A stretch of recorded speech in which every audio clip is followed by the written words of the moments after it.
بسم الله الرحمن الرحيم الحمد لله رب العالمين والصلاة والسلام على سيدنا محمد وعلى آله وصحبه أجمعين أما بعد اللهم اغفر لنا وارحمنا ولوالدينا ولمشايخنا ولأساتذتنا ولتلامذتنا ولشركائنا ولمصنف هذا الكتاب ولشراحه ولمحشيه ولجميع العلماء اللهم انفعنا بهم وبعلومهم وأسرارهم وبركاتهم في الدارين اللهم اغفر للمؤمنين والمؤمنات والمسلمين والمسلمات الأحياء منهم والأموات.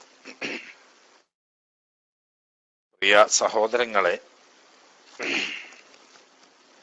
ഇന്നലെ രാത്രി സമ്മേളനം കേട്ട് അവസാനം കമ്പ്യൂട്ടർ ഓഫാക്കി വെച്ച് ഉറങ്ങാൻ പോയതാ. പിന്നീട് ഇന്ന് ഇതുവരെ നെറ്റ് പ്രശ്നമായിരുന്നു. എന്താ സംഗതി എന്ന് അറിഞ്ഞാൽ നെറ്റില്ല. അങ്ങനെ രാവിലെയും ഉച്ചക്കും ഒക്കെ ശ്രമിച്ചു, നിരാശ. അവസാനം അസർ സ്കരിച്ചതിന് ശേഷം വെറുതെ ഒന്ന് കേറി നോക്കിയതാണ്, ശരിയായി കിട്ടുമെന്നറിയാൻ വേണ്ടി. അങ്ങനെ പുതിയതായിട്ട് രണ്ടാമത് ഓണാക്കിയപ്പോൾ അൽഹംദുലില്ലാ നെറ്റ് വന്നു, ഓണായി കിട്ടി. ഞാൻ നേരെ കേറുമ്പോൾ തന്നെ ബഹുമാനപ്പെട്ട കഴക്കൂട്ട് മുസ്താദിന്റെ ക്ലാസ് അവസാനിപ്പിക്കുന്നതാണ് കേട്ടത്.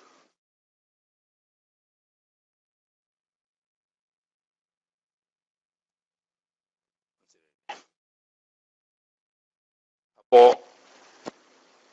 എത്ര സമയം ഇത് നിൽക്കുന്ന് പറയാൻ കഴിയില്ല.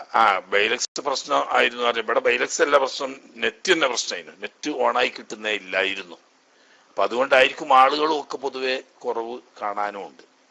ഏതായാലും കുഴപ്പമില്ലാതെ എത്ര സമയം നിൽക്കുവോ അത്ര സമയം നമുക്ക് ഓതാം ഇൻഷാ അല്ലാഹ്. ഇന്ന് ബഹുമാനപ്പെട്ട കുണ്ടൂർ ഉസ്താദിന്റെ ഉറൂസ് തുടങ്ങുകയാണ്. ഇന്ന് മുതൽ 4 ദിവസം ഉറൂസ് പരിപാടിയായിരിക്കും. അല്ലാഹു തആല മഹാനായ കുണ്ടൂർ ഉസ്താദിന്റെയും അതുപോലെയുള്ള മഹാന്മാരുടെയും ഒക്കെ ദർജകൾ അല്ലാഹു സുബ്ഹാനഹു വ തആല ഉയർത്തി കൊടുക്കുമാറാകട്ടെ.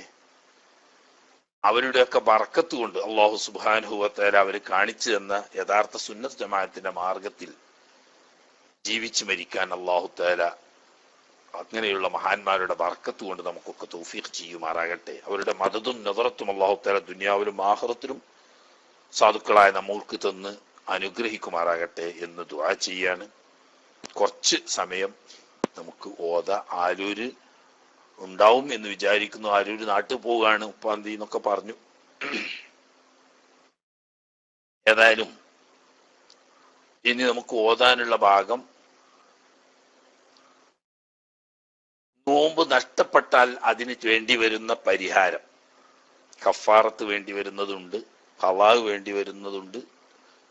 അങ്ങനെ തുടങ്ങിയ ചില കാര്യങ്ങളാണ് ഇന്ന് ഇൻഷാ അല്ലാഹ് നമുക്ക് ഓതാനുള്ളത്. ബിസ്മില്ലാഹിർ റഹ്മാനിർ റഹീം വബിഹി നസ്തഈൻ. വയജിബു അലാ മൻ അഫ്സദഹു ബിജിമാഇൻ. അവിടെ നിന്നായിരിക്കും എന്നാണ് എന്റെ ധാരണ. അവിടെ തന്നെ അല്ലേ ആലൂരിന്റെ ID കാണാനുണ്ട്. ആലൂരുണ്ടാവുമായിരിക്കും എന്നറിയാം.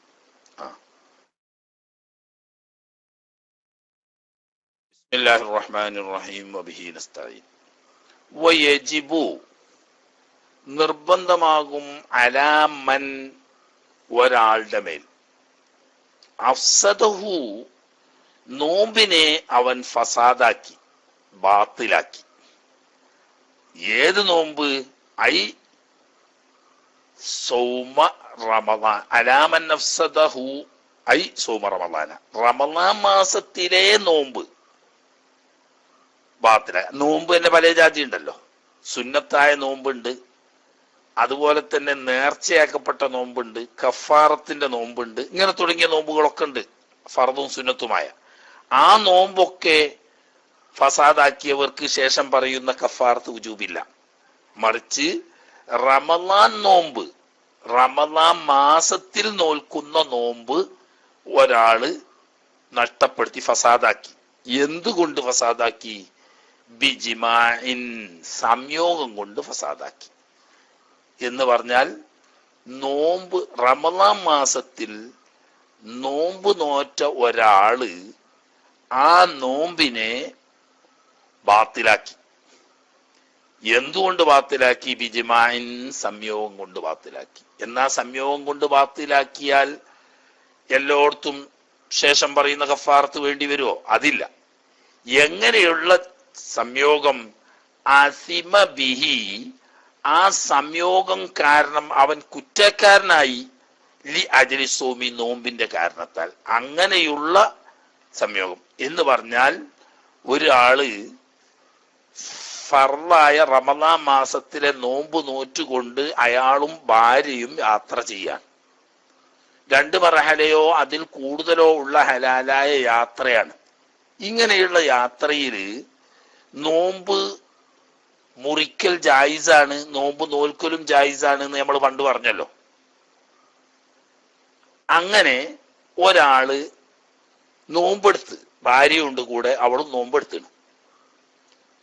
ഇങ്ങനെ നോമ്പെടുത്ത് യാത്ര ചെയ്യുന്നതിൻ്റെ ഇടയിൽ ഇയാൾക്ക് തോന്നി ഏതായാലും നോമ്പ് നോൽക്കൽ ജായിസാണ്, നോമ്പ് മുറിക്കലും ജായിസാണല്ലോ, എന്നാൽ ഇന്നത്തെ നോമ്പ് മുറിക്കുക എന്ന നിലക്ക് ഇയാൾ എന്തു ചെയ്തു?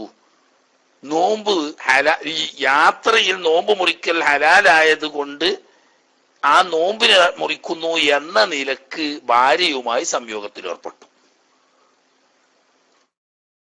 ഇപ്പൊ റമളാൻ മാസത്തിലെ നോമ്പാണ്, നോമ്പുകാരനാണെന്ന് അറിഞ്ഞുകൊണ്ടാണ്.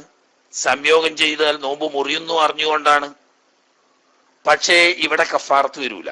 കാരണം എന്താ? ഇവൻ ആ നോമ്പ് മുറിക്കൽ ഹലാലാണ്, ആ നിലക്ക് ആ നിയ്യത്തോടു കൂടിയാണ് ഇവൻ സംയോഗത്തിൽ ഏർപ്പെട്ടത്. അപ്പൊ ആ സംയോഗം കൊണ്ട് അവൻ കുറ്റക്കാരനാകുന്നില്ല. ശരി.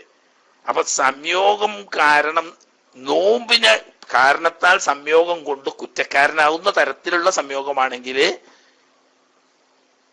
എന്താകുന്നുള്ളൂ? കഫാറത്ത് വേണ്ടി വരുന്നുള്ളൂ.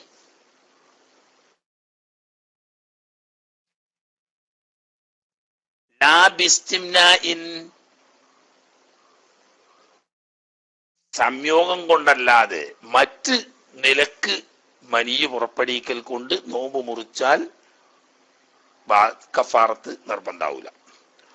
അഖിലിൻ, ഇനി അതല്ലെങ്കിൽ ഭക്ഷിക്കൽ കൊണ്ട് നോമ്പ് മുറിച്ചു, അല്ലെങ്കിൽ വെള്ളം കൊണ്ട് നോമ്പ് മുറിച്ചു, ഇങ്ങനെയുള്ള നോമ്പ് മുറിക്കൽ കൊണ്ടും നിർബന്ധാവൂല. അപ്പൊ ഒരാള് എന്താക്കി? റമളാൻ മാസത്തില് നോമ്പുണ്ട്. ഈ നോമ്പുള്ളപ്പോ ഇവന് ഭാര്യയുമായിട്ട് സംയോഗം ചെയ്യണം എന്നൊരു നിർബന്ധമായ തോന്നല്. ഇവൻ വേഗം ഒരു ഗ്ലാസ് വെള്ളം കുടിച്ചു, അതിന്റെ ശേഷം സംയോഗത്തിൽ ഏർപ്പെട്ടു. എന്നാൽ നോമ്പ് മുറിച്ചതിന് അവൻ കുറ്റക്കാരനാവും. റമളാൻ മാസത്തിന്റെ ഹുർമത്ത് പാലിക്കാതെ റമളാനിന്റെ പകലിൽ സംയോഗം ചെയ്തതിന്റെ പേരിലും അവൻ കുറ്റക്കാരനാവും. അതിന് തൗബ ചെയ്യണം, നോമ്പ് ഖളാ വീട്ടണം. പക്ഷെ കഫാറത്ത് വജൂബാവൂല. അപ്പം ഭക്ഷിക്കുക, കുടിക്കുക, അതുപോലെ തന്നെ സംയോഗമല്ലാത്ത മറ്റ് പ്രവൃത്തികളെ കൊണ്ടിട്ട് മനിയ് പുറപ്പെടുവിക്കുക തുടങ്ങിയ കാരണങ്ങളെ കൊണ്ടൊക്കെ നോമ്പ് മുറിയുമെങ്കിലും അതുകൊണ്ടൊന്നും കഫാറത്ത് വജൂബാവൂല. ഇനി സംയോഗം കൊണ്ട് തന്നെയാണെങ്കിലും കഫാറത്ത് വജൂബാവൂല. എപ്പോഴാ പറഞ്ഞേക്ക്? ഹലാലായ ദീർഘയാത്ര ചെയ്യുന്ന ആളാണ്, നോമ്പുണ്ട്, ആ നോമ്പ് മുറിക്കൽ ഹലാലായ അവസ്ഥയാണ്. അപ്പൊ ഈ ഹലാലായ നിരക്ക് നോമ്പ് മുറിക്കൽ അനുവദനീയമായ റുഖ്സ് ഉപയോഗിക്കുക എന്ന ഉദ്ദേശത്തോടു കൂടി സംയോഗത്തിൽ ഏർപ്പെട്ടാലും എന്ത് വേണ്ട? കഫാറത്ത് വേണ്ട, നോമ്പ് മുറിയുകയും ചെയ്യും എന്നാണ്. അപ്പൊ ഏതായാലും ആട്ടെ, നോമ്പിന്റെ കാരണത്താൽ സംയോഗം കൊണ്ട് കുറ്റക്കാരനാകുന്ന നിലക്ക് ഒരാള് സംയോഗം ചെയ്താൽ റമളാൻ മാസത്തിലെ നോമ്പ് ഫസാദായി. ആ ഫസാദ് കാരണം നിർബന്ധമാകും. എന്ത് നിർബന്ധമാകും? അതാണ് കഫാറത്തുൻ. എന്ത് നിർബന്ധമാകും? കഫാറത്ത് ചെയ്യൽ നിർബന്ധമാകും. എന്താണ് കഫാറത്ത് എന്ന് പറയുന്നുണ്ട്. ഈ കഫാറത്ത് നിർബന്ധമാകും എന്ന് പറഞ്ഞത് ഒരു ദിവസത്തെ നോമ്പ് ഈ നിലക്ക് സംയോഗം കൊണ്ട് ബാത്തിലാക്കിയാൽ ഒരു കഫാറത്ത് വുജൂബാണ്. എന്നാൽ മുതകററത്തുൻ ബിതകററുൽ ഇഫ്സാദി, എത്ര ദിവസത്തെ നോമ്പ് ഫസാദാക്കിയോ അത്ര കണ്ട് ഇത് ആവർത്തിക്കപ്പെടും. എന്ന് പറഞ്ഞാൽ റമളാൻ മാസത്തിലെ 30 ദിവസവും ഒരാള് സംയോഗം കൊണ്ട് നോമ്പ് ബാത്തിലാക്കിയാൽ 30 കഫാറത്ത് വേണം. ഒരു ദിവസത്തിനൊരു കഫാറത്ത്. അപ്പൊ ഒരു ദിവസം ഒരു പ്രാവശ്യം സംയോഗം ചെയ്തു, അതിന് കഫാറത്ത് വുജൂബായി. ഇനി അന്നത്തെ ദിവസം രണ്ടാമതും മൂന്നാമതും ഒക്കെ സംയോഗത്തിൽ ഏർപ്പെട്ടാലോ, അതൊക്കെ കുറ്റത്തിന് കാരണമാണ്, ഹറാമാണ്. പക്ഷേ അന്നത്തെ ദിവസത്തിന് ഒരു കഫാറത്തേ ഉള്ളൂ, കാരണം ഒരു ദിവസത്തിന് ഒരു കഫാറത്ത്. രണ്ടാം ദിവസം അതുപോലെ തന്നെ നോമ്പ് നഷ്ടപ്പെടുത്തിയാൽ രണ്ടാമത്തെ ഒരു കഫാറത്ത്. അപ്പൊ കഫാറത്ത് പോട്ടെ, ഒരു ദിവസം സംയോഗം കൊണ്ട് നോമ്പ് മുറിച്ചു, എന്നാൽ അതിനൊരു കഫാറത്ത് വുജൂബാവും. അന്ന് തന്നെ രണ്ടാമത്തെ സംയോഗത്തിൽ ഏർപ്പെട്ടാലോ രണ്ടാമത്തെ കഫാറത്തില്ല, എന്നാലും ഹറാമാണ് എന്ന് പറയാൻ കാരണം എന്താ?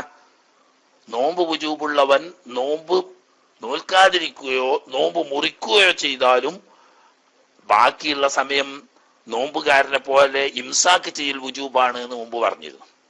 രണ്ടാമത് വീണ്ടും സംയോഗത്തിൽ ഏർപ്പെടുമ്പോൾ ആ ഇംസാക്കിനെതിരാണ്, അത് ഹറാമാണ്.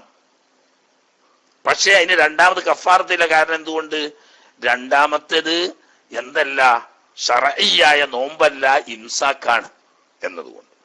പക്ഷേ ഇംസാക്ക് വുജൂബുള്ള, ഇംസാക്ക് ചെയ്യാതിരുന്നാൽ അത് ഹറാമാണ് എന്ന് മാത്രം. അപ്പൊ അതിന് തൗബ ചെയ്യേണ്ടി വരും.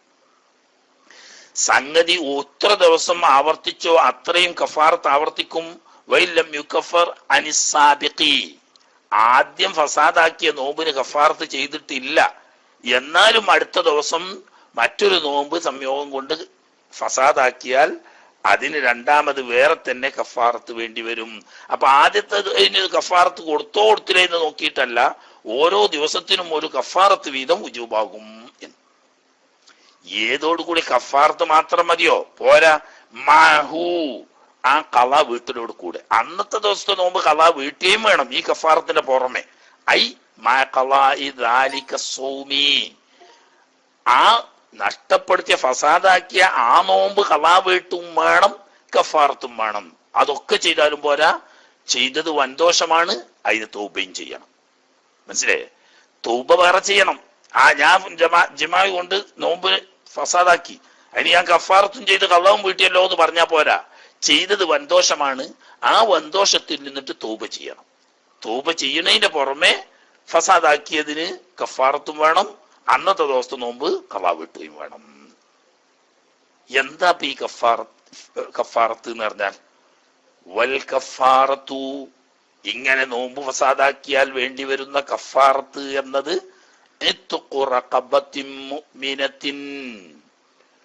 ഒരു മുഅ്മിനായിരിക്കുന്ന അടിമയെ മോചിപ്പിക്കലാണ്. റഖബത്ത് എന്ന് പറഞ്ഞാൽ പെണ്ണ് എന്നർത്ഥമില്ലട്ട, അത് പുരുഷനായാലും വേണ്ടില്ല സ്ത്രീ ആയാലും വേണ്ടില്ല, ഒരു അടിമ, ഒരു സത്യവിശ്വാസിയായ ഒരു അടിമയെ ഇത്ക്ക് ചെയ്ത് അടിമത്വത്തിൽ നിന്നിട്ട് മോചിപ്പിക്കുക എന്ന്.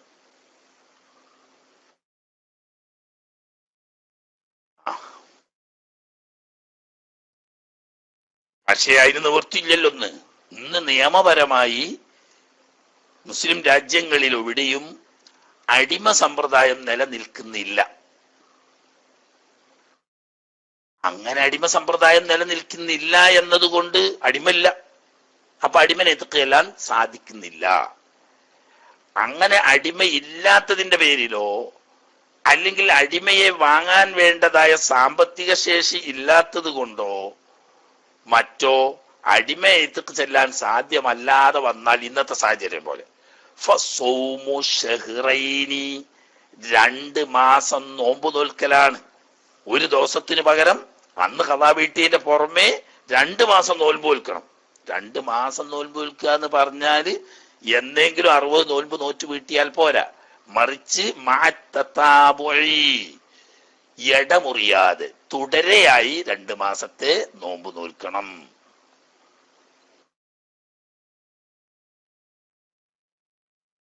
എന്ന് പറഞ്ഞാലോ, ഒരാള് 59 ദിവസത്തെ നോമ്പ് നോറ്റു, 60ാമത്തെ ദിവസം ഇയാൾക്ക് സുഖമില്ലാതായി, അന്ന് നോൽമ്പ് നിൽക്കാൻ കഴിഞ്ഞില്ല. എന്നാൽ രണ്ടാമത് തലക്കെന്ന് ഒന്നുങ്ങൻ തന്നെ നോൽക്കണം. ഇനി അതല്ലെങ്കിൽ 59 ദിവസം ഒരാൾ നോമ്പ് നോറ്റു, 60ാമത്തെ ദിവസത്തെ നോമ്പിന് രാത്രി നിയ്യത്തെക്കാൻ മറന്നു. ഫർളായ നോൻപാണല്ലത്, അപ്പൊ രാത്രി നിയ്യത്തെക്കണ്ടേ? ഇങ്ങനെ വന്നാൽ രണ്ടാമത് തലക്കെന്ന് പിന്നെയും കൊണ്ടുവരണോ? അപ്പൊ പിന്നെ ഒരു ഇഷ്കാരി വരും സ്വാഭാവികമായിട്ട്. എന്താണത്? പെണ്ണുങ്ങൾക്ക് ഇപ്പൊ അങ്ങനെ 2 മാസം തുടർച്ചയായിട്ട് നോമ്പ് വിൽക്കാൻ കഴിയൂലല്ലോ. കാരണം എന്താ? സാധാരണഗതിയിൽ സ്ത്രീകൾക്ക് ഹൈലുണ്ടാവുമല്ലോ മാസത്തിലൊരിക്കൽ. അപ്പൊ 2 മാസം തുടർച്ചയായിട്ട് എങ്ങനെ നോമ്പ് കിട്ടാൻ? അതിന് അവർക്കിപ്പോ ഇത് കഫാറത്ത് വേണ്ടി വരുന്ന അവസ്ഥ ഇവിടെ ഉണ്ടാവുമോ? ഉണ്ടാവൂല. അതാണ് സംയോഗം കൊണ്ട് കഫാറത്ത് ചെയ്യേണ്ടി വരുന്ന അവസ്ഥ സ്ത്രീകൾക്ക് വരുന്നില്ല. സ്ത്രീയുടെ നോമ്പ് മുറിയുന്നത് സംയോഗം കൊണ്ടല്ല, തുറന്ന ദ്വാരത്തിലൂടെ തടിയുള്ള വസ്തു പ്രവേശിക്കൽ കൊണ്ടാണ്. സംയോഗം ആകുന്നതിന് മുമ്പ് തന്നെ ഒരു സ്ത്രീയുടെ നോമ്പ് മുറിഞ്ഞിരിക്കും. മനസ്സിലായോ? ഇത് മസല സാധാരണ പെണ്ണുങ്ങളോട് പറഞ്ഞു കൊടുക്കലില്ല. കാരണം എന്താ? പേടിച്ചിട്ട് 2 മാസം നോൽമ്പ് ഒന്നായിട്ട് നോൽക്കേണ്ടി വരുമല്ലോ എന്ന് പേടിച്ചിട്ട് സംഗതി റമദാനിൽ ഭർത്താവ് സംയോഗത്തിന് ശ്രമിച്ചാലും പെണ്ണുങ്ങൾ വിസമ്മതിച്ചു നിൽക്കും, ഇത് പേടിച്ചിട്ട്. അപ്പോ അതേ സമയത്ത് ഞമ്മക്കിപ്പോ കൊണ്ടെത്തും വരാല്ല, അത് മൂപ്പര് നോറ്റാ മതിയാവും, ഞമ്മക്ക് അതിന്റെ കടമയൊന്നും വരൂല എന്ന് പറഞ്ഞ എന്നാ നോക്കുകയാണെങ്കിൽ നോക്കിക്കോട്ടെ എന്ന് വെക്കും. അതുകൊണ്ട് അങ്ങനെ പറഞ്ഞു കൊടുക്കാതെക്കല. അപ്പോ ഇവിടെ ഒരു സംശയമുണ്ട്, നിയമം ഏകപക്ഷീയാണോ? എന്താ പുരുഷന് മാത്രം നിർബന്ധമായി കഫാറത്ത്, സ്ത്രീക്ക് എന്താ കഫാറത്ത് നിർബന്ധമാകാതെന്നത് നിഷ്കാരാക്കണ്ട. പുരുഷന്റെ നോമ്പ് മുറിയുന്നത് സംയോഗം കൊണ്ടാ. സംയോഗം എന്ന് പറഞ്ഞാൽ അറിയല്ലോ, പുരുഷന്റെ ലൈംഗികാവയവത്തിലെ മാർക്കം കഴിക്കുന്ന ആ അടയാളം ഉണ്ടല്ലോ, അമൂതരക്കണ്ണി എന്നാണ് അതിന് പഴയ ഭാഷ പറയാം. അത് സ്ത്രീയുടെ ലൈംഗിക അവയവത്തിൽ പ്രവേശിക്കുമ്പോഴാണ് സംയോഗമായി പരിഗണിക്കുക. അപ്പോഴേക്ക് അവന്റെ ഈ മാർക്കം ചെയ്യപ്പെട്ട ലിംഗാഗ്രം പൂർണ്ണമായി ലൈംഗിക അവയവത്തിൽ പ്രവേശിച്ചിരിക്കും. അപ്പം സംയോഗം എന്നതുകൊണ്ട് നോമ്പ് മുറിയുന്നത് പുരുഷനാണ്. സ്ത്രീക്കോ സാധാരണഗതിയിൽ കുത്തിരിക്കുന്ന സമയത്ത് വെളിവാകുന്ന വളരെ ചുരുങ്ങിയ സ്ഥലം കഴിച്ച് അതിന്റെ അപ്പുറത്തേക്ക് തടിയുള്ള എന്ത് വസ്തു പ്രവേശിച്ചാലും സ്ത്രീയുടെ നോമ്പ് മുറിയോലോ. അപ്പോ ഇവന്റെ പുരുഷന്റെ ലിംഗാഗ്രം പകുതി ഭാഗം പ്രവേശിക്കുമ്പോഴേക്ക് തന്നെ അവളുടെ നോമ്പ് മുറിഞ്ഞു കഴിഞ്ഞു. പക്ഷെ അപ്പോൾ സാങ്കേതികമായി സംയോഗത്തിൽ ഏർപ്പെട്ട് എന്ന് പറയാനാവില്ല. സംയോഗത്തിൽ ഏർപ്പെട്ട് എന്ന് പറയണമെങ്കിൽ പുരുഷന്റെ ഹഷ്ഫ പൂർണ്ണമായി സ്ത്രീയുടെ ലൈംഗിക അവയവത്തിൽ പ്രവേശിച്ചു കഴിഞ്ഞെങ്കിലേ സംയോഗം എന്ന് സാങ്കേതികമായി പറയുള്ളൂ. അപ്പൊ സംയോഗം കൊണ്ടല്ല സ്ത്രീയുടെ നോമ്പ് മുറിഞ്ഞത്, മറിച്ച് തടിയുള്ള ഒരു വസ്തു തുറക്കപ്പെട്ട ദ്വാരത്തിലൂടെ ഉള്ളെന്ന് പറയുന്ന ഭാഗത്ത് പ്രവേശിച്ചത് കൊണ്ടാണ്. അതിനിപ്പോ കഫാറത്തില്ലല്ലോ. ഇതാണ് കാരണം. അപ്പൊ ഏതായാലും 60 ദിവസം തുടർച്ചയായിട്ട് നോമ്പ് നോൽക്കണം. പക്ഷെ അത് എപ്പോഴാണ് നോൽമ്പ് നോൽക്കുക എന്നറിഞ്ഞത്? ഇൻ അജ്സാൻഹു, ഈ അടിമയത്തേക്ക് ചെല്ലാൻ കഴിയാത്ത വരുന്ന സാഹചര്യത്തിൽ. അടിമയത്തേക്ക് ചെല്ലാൻ പറ്റുന്നില്ല, ഒന്നുകിൽ സാധനം ഇല്ല, അല്ലെങ്കിൽ ഉള്ള സാധനത്തിന് വാങ്ങാനുള്ള വിലയില്ല, അല്ലെങ്കിൽ മാർക്കറ്റ് വിലക്ക് കിട്ടാനില്ല, കരിഞ്ചന്ത വിലക്കേ കിട്ടാനുള്ളൂ, ഇങ്ങനെയൊക്കെ വന്നു. ഇങ്ങനെ അടിമയെ കിട്ടാൻ സാധ്യതയില്ലാത്ത, എത്തിക്ക് ചെല്ലാൻ പറ്റാത്ത സാഹചര്യത്തിൽ തുടർച്ചയായി ഇടമുറിയാതെ 2 മാസം നോമ്പെടുക്കണം. ഇനി അതിന് കഴിയില്ല, ഒരു പക്ഷേ ആരോഗ്യപരമായ കാരണങ്ങളാൽ അവനത് സാധ്യമല്ല. കാരണം ഇവൻ നിത്യരോഗിയാണ്. ഉദാഹരണം പറഞ്ഞാൽ അവൻ അൾസറിന്റെ രോഗമുള്ള ആളാണ്. തടിക്ക് കാഴ്ചക്കൊക്കെ നല്ല ആരോഗ്യമുണ്ട്, അൾസർ രോഗിയാണ്. നോമ്പെടുക്കാൻ വയ്യ. നോമ്പെടുത്താൽ ഈ അൾസർ രോഗം ഗുരുതരമായി വർദ്ധിക്കും. അത് തന്നെ തുടർച്ചയായിട്ട് 60 ദിവസം നോമ്പ് പറ്റാലോ, അവന്റെ മരണത്തിന് വരെ ഒരു പക്ഷേ അത് കാരണമാവും. അപ്പൊ കാഴ്ചക്ക് അവൻ ആരോഗ്യമുണ്ട്, പക്ഷെ നോമ്പ് നിൽക്കാൻ പറ്റുന്ന ആരോഗ്യസ്ഥിതി ഇല്ല. ഇങ്ങനെ ആരോഗ്യസ്ഥിതി കൊണ്ട് നോമ്പ് നോൽക്കാൻ പറ്റാതെ വരികയും ചെയ്തു. അടിമയായിട്ട് കിട്ടാനുമില്ല. ആരോഗ്യപരമായ കാരണങ്ങളാൽ തുടർച്ചയായി നോമ്പ് നോൽക്കാൻ പറ്റാത്ത ആരോഗ്യസ്ഥിതിയും ആണ് എങ്കിൽ പിന്നെ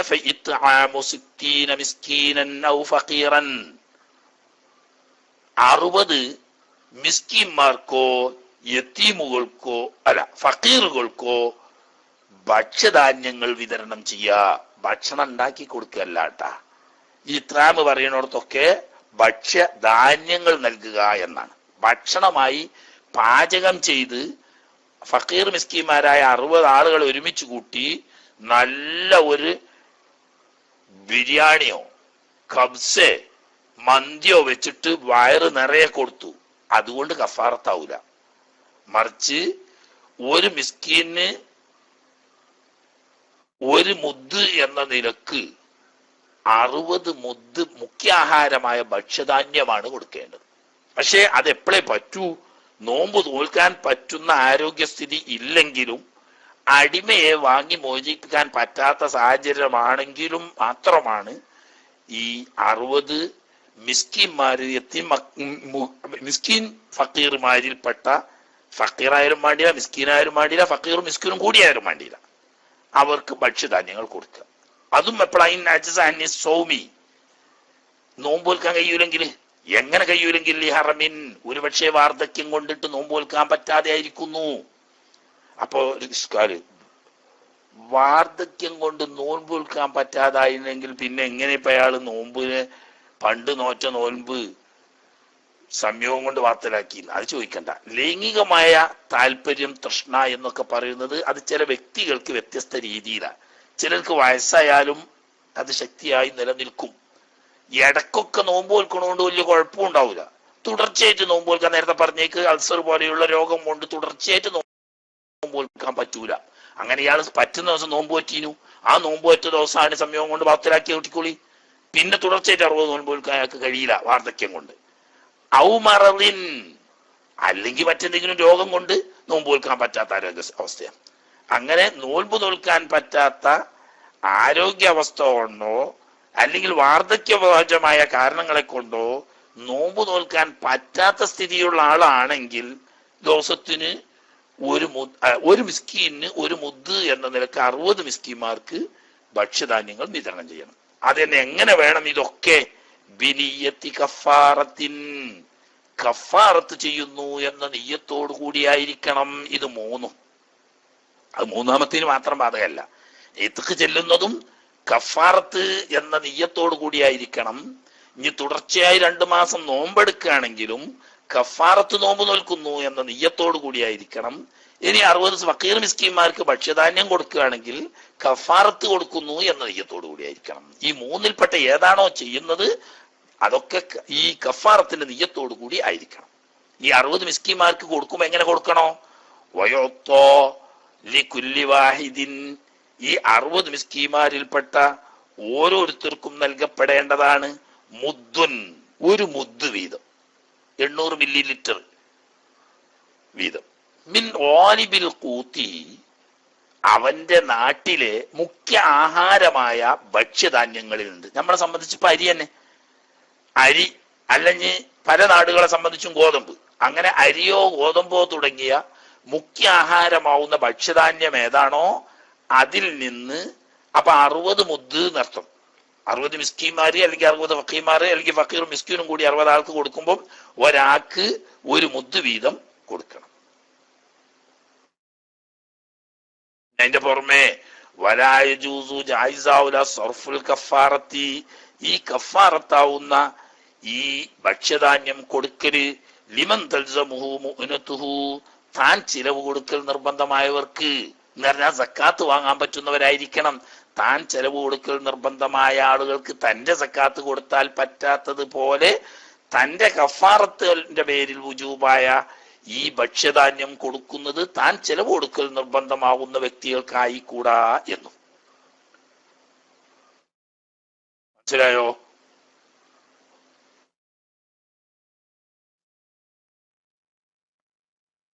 ഇപ്പോ നോമ്പ് ബാത്തിലാക്കുന്ന കാര്യങ്ങളിൽ ഏറ്റവും ഗുരുതരമായത് സംയോഗം കൊണ്ട് ബാത്തിലാക്കലാണ്. ആ സംയോഗം കൊണ്ട് നോമ്പ് ബാത്തിലാക്കി കഴിഞ്ഞാൽ മൂന്നാലൊരു നിലക്ക് കഫാറത്ത് വുജൂബാകും. അതിന്റെ പുറമെ അന്നത്തെ ദിവസത്തെ നോമ്പും ഈ 60 ദിവസം നോമ്പ് വെച്ചാൽ അതുകൊണ്ടിട്ട് ഈ ഒരു ദിവസം നോമ്പ് കള്ളാവ് വിടുന്നില്ല, അത് വേറൊരു നോമ്പ് കള്ളാവ് വിട്ട് തന്നെ വേണം. എന്നാൽ അതുകൊണ്ടും പോരാ, ചെയ്തത് വൻദോഷമായത് കൊണ്ട് അതിന് തൗബ കൂടി ചെയ്യണം. 3 കാര്യം വുജൂബാവും എന്നർത്ഥം. ഇനി അതിപ്പം സംയോഗം കൊണ്ട് നോമ്പ് മുറിച്ചു എന്നാലാണ്. അതിന് കുറെ ഷർത്തുകളൊക്കെ പറഞ്ഞിട്ടുണ്ട്. അതിൽപ്പെട്ടതാണ് നോമ്പ് മുറിക്കുന്ന നിരക്കുള്ള സംയോഗമാവണം എന്ന് പറഞ്ഞാൽ ആലിമും മുഖ്താറുമാണ് ചെയ്തതെങ്കിൽ അന്നേരം നോമ്പുകാരനാണെന്നുള്ള ഓർമ്മയോട് കൂടി മനഃപൂർവ്വം ചെയ്തതാവണം. അതോടുകൂടി പുതുമുസ്ലിമോ ഇത്തരം കാര്യങ്ങൾ അറിയുന്ന ആളുകളോ മുസ്ലിംസിലാവുകയോ അല്ലെങ്കിൽ ഇത്തരം അറിയുന്ന ആളുകളോ ആരും ഇല്ലാത്ത ഏതെങ്കിലും ഒറ്റപ്പെട്ട പ്രദേശത്ത് വളരുകയോ ചെയ്ത ജാഹിലുമായ ദൂറാണെങ്കിൽ, അറിയാതെ ചെയ്തതാണെങ്കിൽ എതിറുണ്ട്. അതുപോലെ തന്നെ മറ്റൊരാളാൽ ബലാത്കാരം ചെയ്യപ്പെട്ടതാണെങ്കിൽ അവനും എതിറുണ്ട്. അതുപോലെ തന്നെ നോമ്പ് മറന്ന് നോമ്പുകാരനാണെന്ന് ഓർമ്മയില്ലാതെ ആണെങ്കിൽ അവനും എതിറുണ്ട്. അപ്പൊ നോമ്പുകാരനാണെന്നുള്ള ഓർമ്മയോട് കൂടിയും ഇതുകൊണ്ട് നോമ്പ് ബാത്തിലാവുമെന്ന് അറിഞ്ഞുകൊണ്ടും മനഃപൂർവ്വം ശ്രേഷ്ഠപ്രകാരവും ആണെങ്കിലാണ്. അതുപോലെ തന്നെ റമദാൻ മാസത്തിലെ നോമ്പിന് മാത്രമേ ഈ നിയമം ബാധകമാവൂ. റമദാനിലെ നോമ്പ് തന്നെ മറ്റൊരു സമയത്ത് ഖളാ വീട്ടുകയാണെങ്കിൽ ആ നോമ്പിന് ഈ നിയമം ബാധകമല്ല. ഉദാഹരണം പറഞ്ഞാല്, ഒരാൾക്ക് ഒരു യാത്ര മൂലമോ രോഗം മൂലമോ ഏതാനും ദിവസത്തെ നോമ്പ് നഷ്ടപ്പെട്ടിരുന്നു, റമദാൻ നോമ്പ്. അത് പിന്നെ റമദാൻ കഴിഞ്ഞതിന് ശേഷം ഖളാ വീട്ടുകയാണ്. ആ ഖളാ വീട്ടുന്നതിന്റെ ഇടയിൽ ഇവൻ എന്താക്കി, ലൈംഗിക ബന്ധത്തിൽ ഏർപ്പെട്ടു. അറിഞ്ഞുകൊണ്ട് തന്നെയാണ് നോമ്പ് ബാത്തിലാവും അറിഞ്ഞുകൊണ്ടും മനഃപൂർവ്വം ശ്രേഷ്ഠപ്രകാരം തന്നെയാണ് ചെയ്തതൊക്കെ. എന്നാൽ ആ നോമ്പ് ബാത്തിലാക്കിയതിന്റെ പേരിൽ തൗബ ചെയ്യേണ്ടി വരും എന്നല്ലാതെ കഫാറത്ത് വേണ്ട. കാരണം എന്താ, റമദാനിലെ നോമ്പാണെങ്കിൽ പോലും റമദാൻ മാസത്തിലല്ല ഖളാ വീട്ടുന്നതാണ്, അവിടെ കഫാറത്തില്ല. അതുപോലെ തന്നെ തന്റെ നോമ്പ് ഫസാദാക്കിയാണ് താൻ കഫാറത്ത് കൊടുക്കേണ്ടത്. എന്ന് പറഞ്ഞാൽ ഭാര്യക്ക് നോമ്പുണ്ട്, ഇവനും നോമ്പുണ്ട്. ഇവൻ സംയോഗത്തിൽ ഏർപ്പെട്ടാൽ അതുകൊണ്ട് ഓന്റെ നോമ്പ് ബാത്തിലാവുന്നത് പോലെ അവളെ നോമ്പ് ബാത്തിലാവും. അവളെ നോമ്പ് ബാത്തിലായതിന് ഇവൻ കഫാറത്ത് കൊടുക്കേണ്ട, അവന്റെ നോമ്പ് ബാത്തിലായതിന്. ഇനി അങ്ങനെയല്ല, ഇവൻ മുസാഫിർ നോമ്പ് വെച്ചിട്ടില്ല, വീട്ടിലെത്തിയപ്പോ ഓന് ഇൻസാക്ക് സുന്നത്തല്ലേ ഉള്ളൂ. ഭാര്യ നോമ്പുണ്ടായിരുന്നു. ഈ നോമ്പുള്ള ഭാര്യയെ നോമ്പില്ലാത്ത ഇവൻ സംയോഗം ചെയ്തു. അപ്പൊ അവളെ നോമ്പ് ബാത്തിലായി. എന്നാ അതിന് ഇവൻ കഫാറത്ത് കൊടുക്കണോ? അതും വേണ്ട. നാലാമത്തെ ഇഫ്സാദ് ബിൽ വഖി, സംയോഗം കൊണ്ട് മാത്രം ബാത്തിലാക്കിയാലാണ് എന്ന് പറഞ്ഞാല്, അപ്പോ കുരങ്ങിനെയൊക്കെ എന്നല്ല, എന്നാലും മസല പറയുമ്പോ പറയണല്ലോ. അതായത് ഒരാള് റമദാൻ മാസത്തിലെ നോമ്പ് നോറ്റിന്, ആ നോൻപുള്ള മനുഷ്യൻ എന്ത് ചെയ്തു? ഒരു ഗ്ലാസ് ചായ കുടിച്ചു, അല്ലെങ്കിൽ വെള്ളം കുടിച്ചു, അല്ലെങ്കിൽ ഒരു പഴം തിന്നു, അങ്ങനെ വല്ലതും കുടിക്കുകയോ ഭക്ഷിക്കുകയോ ചെയ്തു, അങ്ങനെ നോമ്പ് മുറിഞ്ഞതിന് ശേഷം സംയോഗത്തിൽ ഏർപ്പെടുകയും ചെയ്തു. എന്നാൽ കഫാറത്തില്ല, ചെയ്ത ഹറാമാണ്. അള്ളാഹിനോട് തൗബ ചെയ്യണം, നോമ്പ് ഖളാ വീട്ടണം. പക്ഷേ കഫാറത്ത് വേണ്ട. അതിന്റെ പുറമെ ഈ ബാത്തിലാക്കിയ ദിവസം മഗ്‌രിബാകുന്നത് വരെ അവൻ നോമ്പ് നോക്കാൻ അർഹനായി നിലനിൽക്കണം എന്ന് പറഞ്ഞാൽ, ഇങ്ങനെ നോമ്പുണ്ടായിരുന്നു, ആ നോമ്പിന്റെ പകല് മനഃപൂർവ്വം തന്നെ സംയോഗം കൊണ്ട് നോമ്പ് ബാത്തിലാക്കി. പക്ഷേ കുറച്ച് കഴിഞ്ഞതിന് ശേഷം ഇവന് ബുദ്ധി ഭ്രമം ബാധിച്ചു, ഭ്രാന്ത് ബാധിച്ചു. എന്നാല് അന്നത്തെ ദിവസം ഒരു നോമ്പുണ്ടാവില്ലല്ലോ, അപ്പൊ അതിന് കഫാറത്തില്ല. അതുപോലെ തന്നെ റമദാൻ മാസത്തിലെ അദാ ആയ നോമ്പിന് മാത്രമേ ഈ നിയമം ബാധകമാവുള്ളൂ. റമദാൻ നോമ്പ് തന്നെ ഖളാ വീട്ടുന്നവർക്ക് ഈ നിയമം ബാധകമല്ല. നോമ്പ് മുറിച്ച കുറ്റക്കാരനാവും, തൗബ ചെയ്യണം, ഖളാ വീട്ടണം, ഒക്കെ ശരിയാണ്. പക്ഷേ കഫാറത്ത് വേണ്ട. പിന്നെ ഏഴാമത്തെ സംയോഗം കൊണ്ട് അവൻ കുറ്റക്കാരനാവണം എന്ന് പറഞ്ഞാൽ, നേരത്തെ നമ്മൾ പറഞ്ഞല്ലോ, യാത്രക്കാരനാണ്, അവന് നോമ്പ് നല്ലതാണെന്നല്ലാതെ നോമ്പ് നിർബന്ധമല്ല. വേണമെങ്കിൽ നോൽക്കാം, വേണമെങ്കിൽ നോൽക്കാതിരിക്കാം. അങ്ങനെ നോമ്പ് നോറ്റ നോമ്പ് എന്താക്കാണ്? റുക്സ, യാത്രയിൽ നോമ്പ് ഉപേക്ഷിക്കാൻ അനുവാദമുണ്ട് എന്നുള്ള റുക്സ ഉപയോഗിക്കാൻ എന്ന ഉദ്ദേശത്തോടു കൂടി സംയോഗത്തിൽ ഏർപ്പെട്ടു. എന്നാൽ നോമ്പ് മുറിയെങ്കിലും അവൻ കുറ്റക്കാരനല്ല. അതുകൊണ്ട് തന്നെ അതിന് കഫാറത്ത് വേണ്ട. അങ്ങനെ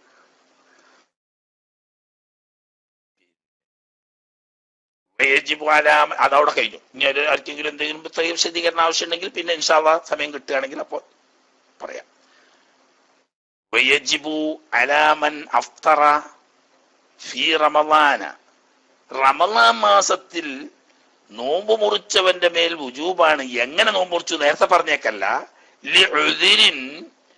ഉദുറിന്റെ കാരണത്താൽ, നോമ്പ് ഉപേക്ഷിക്കാൻ അനുവദനീയമായ ഉദുറുണ്ടായിട്ടാണ് നോമ്പ് മുറിച്ചത്. എങ്ങനത്തെ ഉദുറ്? ലാ യുർജാ സവാലുഹു, സാധാരണഗതിയിൽ ആ ഉദുറ് നീങ്ങിപ്പോകുമെന്ന് പ്രതീക്ഷിക്കപ്പെടുന്നില്ല. അങ്ങനെയുള്ള സാധാരണഗതിയിൽ നീങ്ങിപ്പോകുമെന്ന് പ്രതീക്ഷിക്കപ്പെടാത്ത തരത്തിലുള്ള ഉദുറുള്ളത് കാരണം ഒരാൾ നോമ്പ് ഉപേക്ഷിച്ചാൽ, അതുപോലെ കിബരിൻ, വാർദ്ധക്യം, അങ്ങേയറ്റത്തെ വാർദ്ധക്യത്തിലെത്തി നോമ്പ് നോൽക്കാൻ പറ്റുന്ന സാഹചര്യം അല്ല എന്ന് പറഞ്ഞാൽ കാര്യമായിട്ടൊന്നും കഴിക്കാനും കഴിയൂല, കുറെ നേരം ഒന്നും കഴിക്കാതിരിക്കാനും പറ്റൂല. ചെറിയ മക്കളേക്ക് ഇങ്ങനെ ഇടക്കിടക്ക് എന്തെങ്കിലും ഇങ്ങനെ കഴിച്ചുകൊണ്ടോ വെക്കണം. അങ്ങനത്തെ ഒരു അവസ്ഥയാണ്. അപ്പൊ ഇനി കുറച്ച് കഴിഞ്ഞാൽ ഒക്കെ മാറി ആരോഗ്യം വരും എന്ന് പ്രതീക്ഷിക്കാനില്ലല്ലോ. അതുപോലെ തന്നെ മറന്നില്ല ശിഫയാവുമെന്ന് പ്രതീക്ഷിക്കപ്പെടാത്ത രോഗം, വയസ്സത്ര തോനെയായിട്ടൊന്നുമല്ല, ഇവനൊരു നിത്യരോഗിയാണ്. എല്ലാ ഡിപ്പാർട്ട്മെന്റും, നാടൻ വൈദ്യവും അതല്ലാത്ത ഹോമിയോപ്പതിയും അലോപ്പതിയും എല്ലാ ചികിത്സയും ചെയ്തു നോക്കി. ഞവന്റെ പുറമെ ഉസ്താദന്മാരെ സമീപിച്ച് അസ്മാ തിബ് അങ്ങനെ ചെയ്തു നോക്കി. ഓതുകൊണ്ടും എല്ലാവരും കൈവിട്ടു. അതിന് ചികിത്സ ഇല്ല. അങ്ങനെയുള്ള ചികിത്സ ഫലപ്രദമാവുമെന്ന് പ്രതീക്ഷിക്കാത്ത തരത്തിലുള്ള രോഗം. എന്നാ അങ്ങനത്തെ രോഗമുള്ള ആൾക്ക് ചിലപ്പോ വല്ല ഔലിയാക്കന്മാരെ കറാമത്ത് കൊണ്ടോ അമ്പിയാക്കന്മാരെ മഴത്ത് കൊണ്ടോ മാറിയെന്ന് വരും. അത് ഇതിനെതിരല്ല. ആദിയായ നിലക്ക് ചികിത്സിച്ച് രോഗം മാറ്റാൻ പ്രതീക്ഷയില്ല അങ്ങനത്തെ രോഗി. അങ്ങനെ മാറുമെന്ന് പ്രതീക്ഷിക്കപ്പെടാത്ത രോഗം കാരണമോ വാർദ്ധക്യ സഹജമായ കാരണം കൊണ്ടോ നോമ്പ് നോൽക്കാൻ പറ്റാത്ത തരത്തിൽ ഉദുറുണ്ടായിട്ട് ഒരാൾ നോമ്പ് നോൽക്കാതിരുന്നാലോ അയാൾക്ക് വുജൂബാകുന്നത് മുദ്ദുല്ലി കുല്ലി യൗമിൻ മിൻഹു. ഇങ്ങനെ നോമ്പ് റമളാൻ മാസത്തെ നോമ്പിൽ നിന്നുള്ള ഓരോ ദിവസത്തിനും ഒരു മുദ്ദ് വീതം, ഒരു ദിവസത്തിന് റമളാൻ മാസത്തിൽ നിന്നുള്ള ഓരോ ദിവസത്തിന് ഒരു മുദ്ദ് വീതം വുജൂബ്. ഖളാ വീട്ടിൽ അവിടെ വുജൂബില്ല. കാരണം ഖളാ വീട്ടണമെങ്കിൽ പിന്നെ ആരോഗ്യം വരണ്ടേ. അതിന് ആരോഗ്യം വരുന്ന പ്രതീക്ഷ ഇല്ലാത്ത ആളാണ് സംഗതി. അങ്ങനെ പക്ഷെ ഈ ഒരു ദിവസത്തിനൊരു മുദ്ദ് വീതം കൊടുക്കണം എന്ന് പറഞ്ഞ എപ്പോഴേ ഉള്ളൂ. ഇൻകാന മൂസിറൻ ഹീന, ഇതിന് ഈ റമളാൻ മാസത്തിൽ അവൻ സാമ്പത്തികമായ നിരക്ക് ഒരു ദിവസത്തിനൊരു മുദ്ദ് വീതം കൊടുക്കാനുള്ള നിലവിലുള്ള കഴിവുണ്ടെങ്കിൽ, അപ്പൊ കഴിവുണ്ടെങ്കിൽ അറിയ ഇപ്പൊ ഒരു കഴിവുമില്ല, പിന്നെ കുറെ കഴിഞ്ഞതിന് ശേഷം വലിയ സാമ്പത്തികമായ കഴിവുണ്ടായി. ഇപ്പൊ ഉദാഹരണം, ഇയാളൊരു പച്ച മിസ്കീന, അന്നാന്നൊക്കെ എന്തെങ്കിലും കിട്ടിയിട്ട് ഇങ്ങനെ കഷ്ടിച്ച് ജീവിച്ചു പോകുന്ന ആളാണ്. അതിന്റെ ഇടക്ക് റമളാൻ മാസം കഴിഞ്ഞ് 2 ദിവസം കഴിഞ്ഞപ്പോ ഇയാളൊരു മൂത്താപ്പേറ്റുണ്ടെങ്കിൽ അയാൾക്ക് മക്കളൊന്നുമില്ല. അയാളാണ് പെട്ടെന്ന് മരിച്ചു. അയാൾ മരിച്ചു നോക്കുമ്പോ അയാളെ സ്വത്തിന്റെ അവകാശി ഇയാളാണ്. ഇപ്പം നോക്കുമ്പോ ഇയാൾ വലിയ പൈസക്കാരനായി. എന്നാ ഈ കഴിഞ്ഞ റമളാനിലെ നഷ്ടപ്പെട്ട നോമ്പിന് മുദ്ദ് കൊടുക്കണോ? അതിന്റെ ആവശ്യമില്ല. കാരണം എന്താ, ഈ റമളാൻ കഴിയോളും അയാള് ഈ ഒരു മുദ്ദ് കൊടുക്കാനുള്ള സാമ്പത്തിക സ്ഥിതി ഇല്ലാത്ത പാവമാണ്. അപ്പൊ ഈ റമളാൻ മാസത്തിലെ ഓരോ ദിവസത്തിനും അതാത് ദിവസങ്ങൾക്ക് ഒരു മുദ്ദ് വീതം കൊടുക്കലാണ് വുജൂബാകുന്നത്. അതിന് സാമ്പത്തികമായി കഴിവുണ്ടെങ്കിൽ കൊടുത്താൽ മതി. ഇനി കഴിവില്ലെങ്കിലോ കൊടുക്കും വേണ്ട. ബിലാ ഖളാഇൻ, അവിടെ ഖളാ വീട്ടൽ വുജൂബ് വരുന്നില്ല. ഖളാ വീട്ടൽ വുജൂബ് ഇപ്പം നോൽക്കാൻ കഴിയാഞ്ഞിട്ടല്ലേ. അങ്ങനെയല്ലാന്ന് വൈൻ ഖദറ അലൈഹി ബഅദു, പിന്നീട് ഇങ്ങോട്ട് ആവത് വന്നു. ഏതോ ഒരു കാര്യമായ ഒരു മഹാൻ, ഒരു വലിയ, ഒരു സൂഫി വര്യൻ അയാളയിൽ ഇങ്ങനെ വന്നപ്പോ ഇയാളുടെ ഈ രോഗസ്ഥിതി കണ്ട് സങ്കടം പറഞ്ഞപ്പോ അയാൾ എന്തോ ഒന്ന് മന്ത്രിച്ചു കൊടുക്കുക, എന്തോ ഒന്ന് ചെയ്തു കൊടുത്തു. അള്ളാഹുവിന്റെ കുദറത്ത് കൊണ്ട് ഈ മഹാന്റെ കറാമത്തിന് അയാളുടെ രോഗമാണ് മാറി. എന്നാലും ഇനിയിപ്പോ അത് ഖളാ വീട്ടണോ? അത് വേണ്ട. നേരത്തെ തന്നെ മുദ്ദ് കൊടുത്തു കഴിഞ്ഞല്ലോ, ഹലാസ്.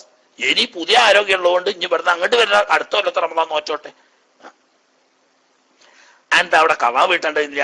കാരണം കാരണം ഈ ഉദുർ കൊണ്ട് നോമ്പ് നോൽക്കാൻ കഴിയാത്ത ഈ വ്യക്തി ഗൈറു മുഖാത്തബിൻ ബിസ്സൗമി, നോമ്പ് കൊണ്ട് കൽപ്പിക്കപ്പെട്ടിട്ടില്ല. കേട്ടോ, അല്ലാഹു തആല ഖുർആനിൽ തന്നെ പറഞ്ഞത് അങ്ങനെയാണ്. നോമ്പ് അവർക്ക് നിർബന്ധം ഇല്ല. വലല്ലദീന യുതീഖൂനഹു ഫിദിയത്തുൻ ത്വാമു മിസ്കീൻ എന്ന് ഖുർആൻ പറഞ്ഞാണല്ലോ.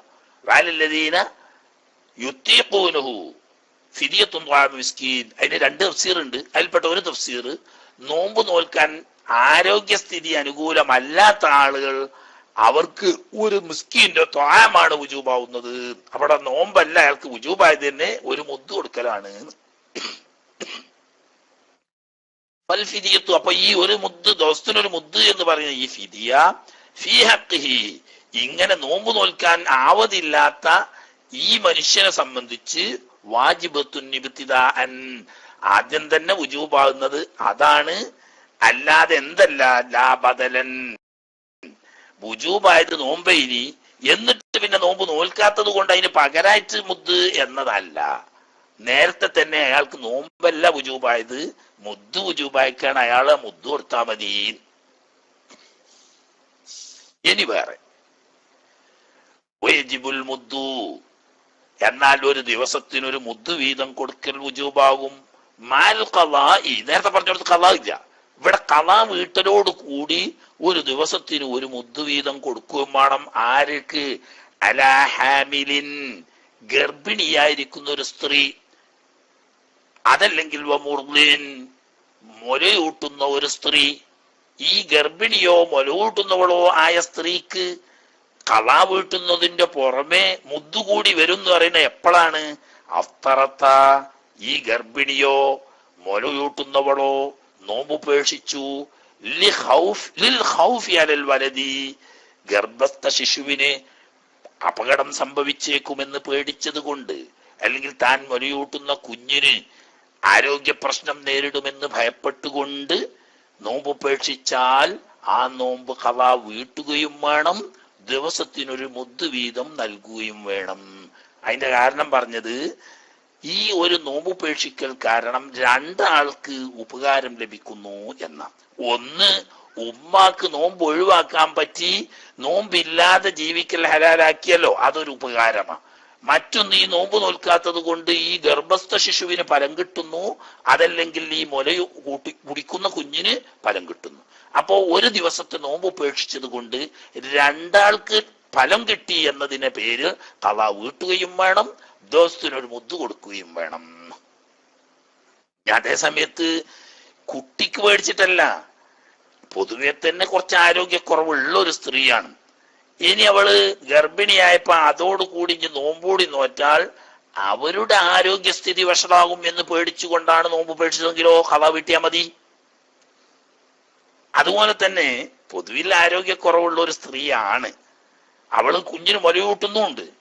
ഈ മുലയൂട്ടുന്നതോട് കൂടി നോമ്പൂടി നോറ്റാൽ അവളുടെ ആരോഗ്യസ്ഥിതി പറ്റ വഷളാവും എന്ന് പേടിച്ചിട്ടാണ് നോമ്പെടുക്കാതെന്നതെങ്കിലോ അവിടെ ഖളാ വീട്ടിയാൽ മതി. അപ്പൊ കുഞ്ഞിന് വേണ്ടിയിട്ട് കുഞ്ഞിന് വല്ല ബുദ്ധിമുട്ടും വരുമോ എന്ന് പേടിച്ചത് കൊണ്ടാണ് ഗർഭിണിയോ മുലയൂട്ടുന്നവളോ നോമ്പ് ഉപേക്ഷിച്ചതെങ്കിൽ ഖളാ വീട്ടുന്നതിന്റെ പുറമെ മുദ്ദ് കൂടി വേണം. അതല്ല തനിക്ക് വല്ല വിഷമവും ആരോഗ്യപരമായ പ്രയാസങ്ങളും നേരിടും എന്നതുകൊണ്ടാണോ എന്നാ ഖളാ വീട്ടിയാൽ മതി. കാരണം ഒരാൾക്കാണ് അതുകൊണ്ടുള്ള ഉപകാരപ്പെടുന്നത്, മറ്റേ രണ്ടാൾക്ക് ഉപകാരപ്പെടുന്നു എന്നാണ് ഇനി ന്യായം പറഞ്ഞത്.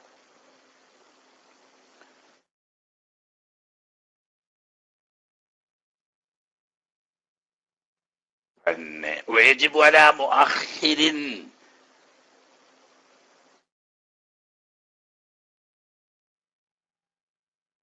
പിന്തിച്ച ഒരാളുടെ മേൽ വുജൂബാവും. മുഅഖിർ എന്തിനെ പിന്തിച്ചു?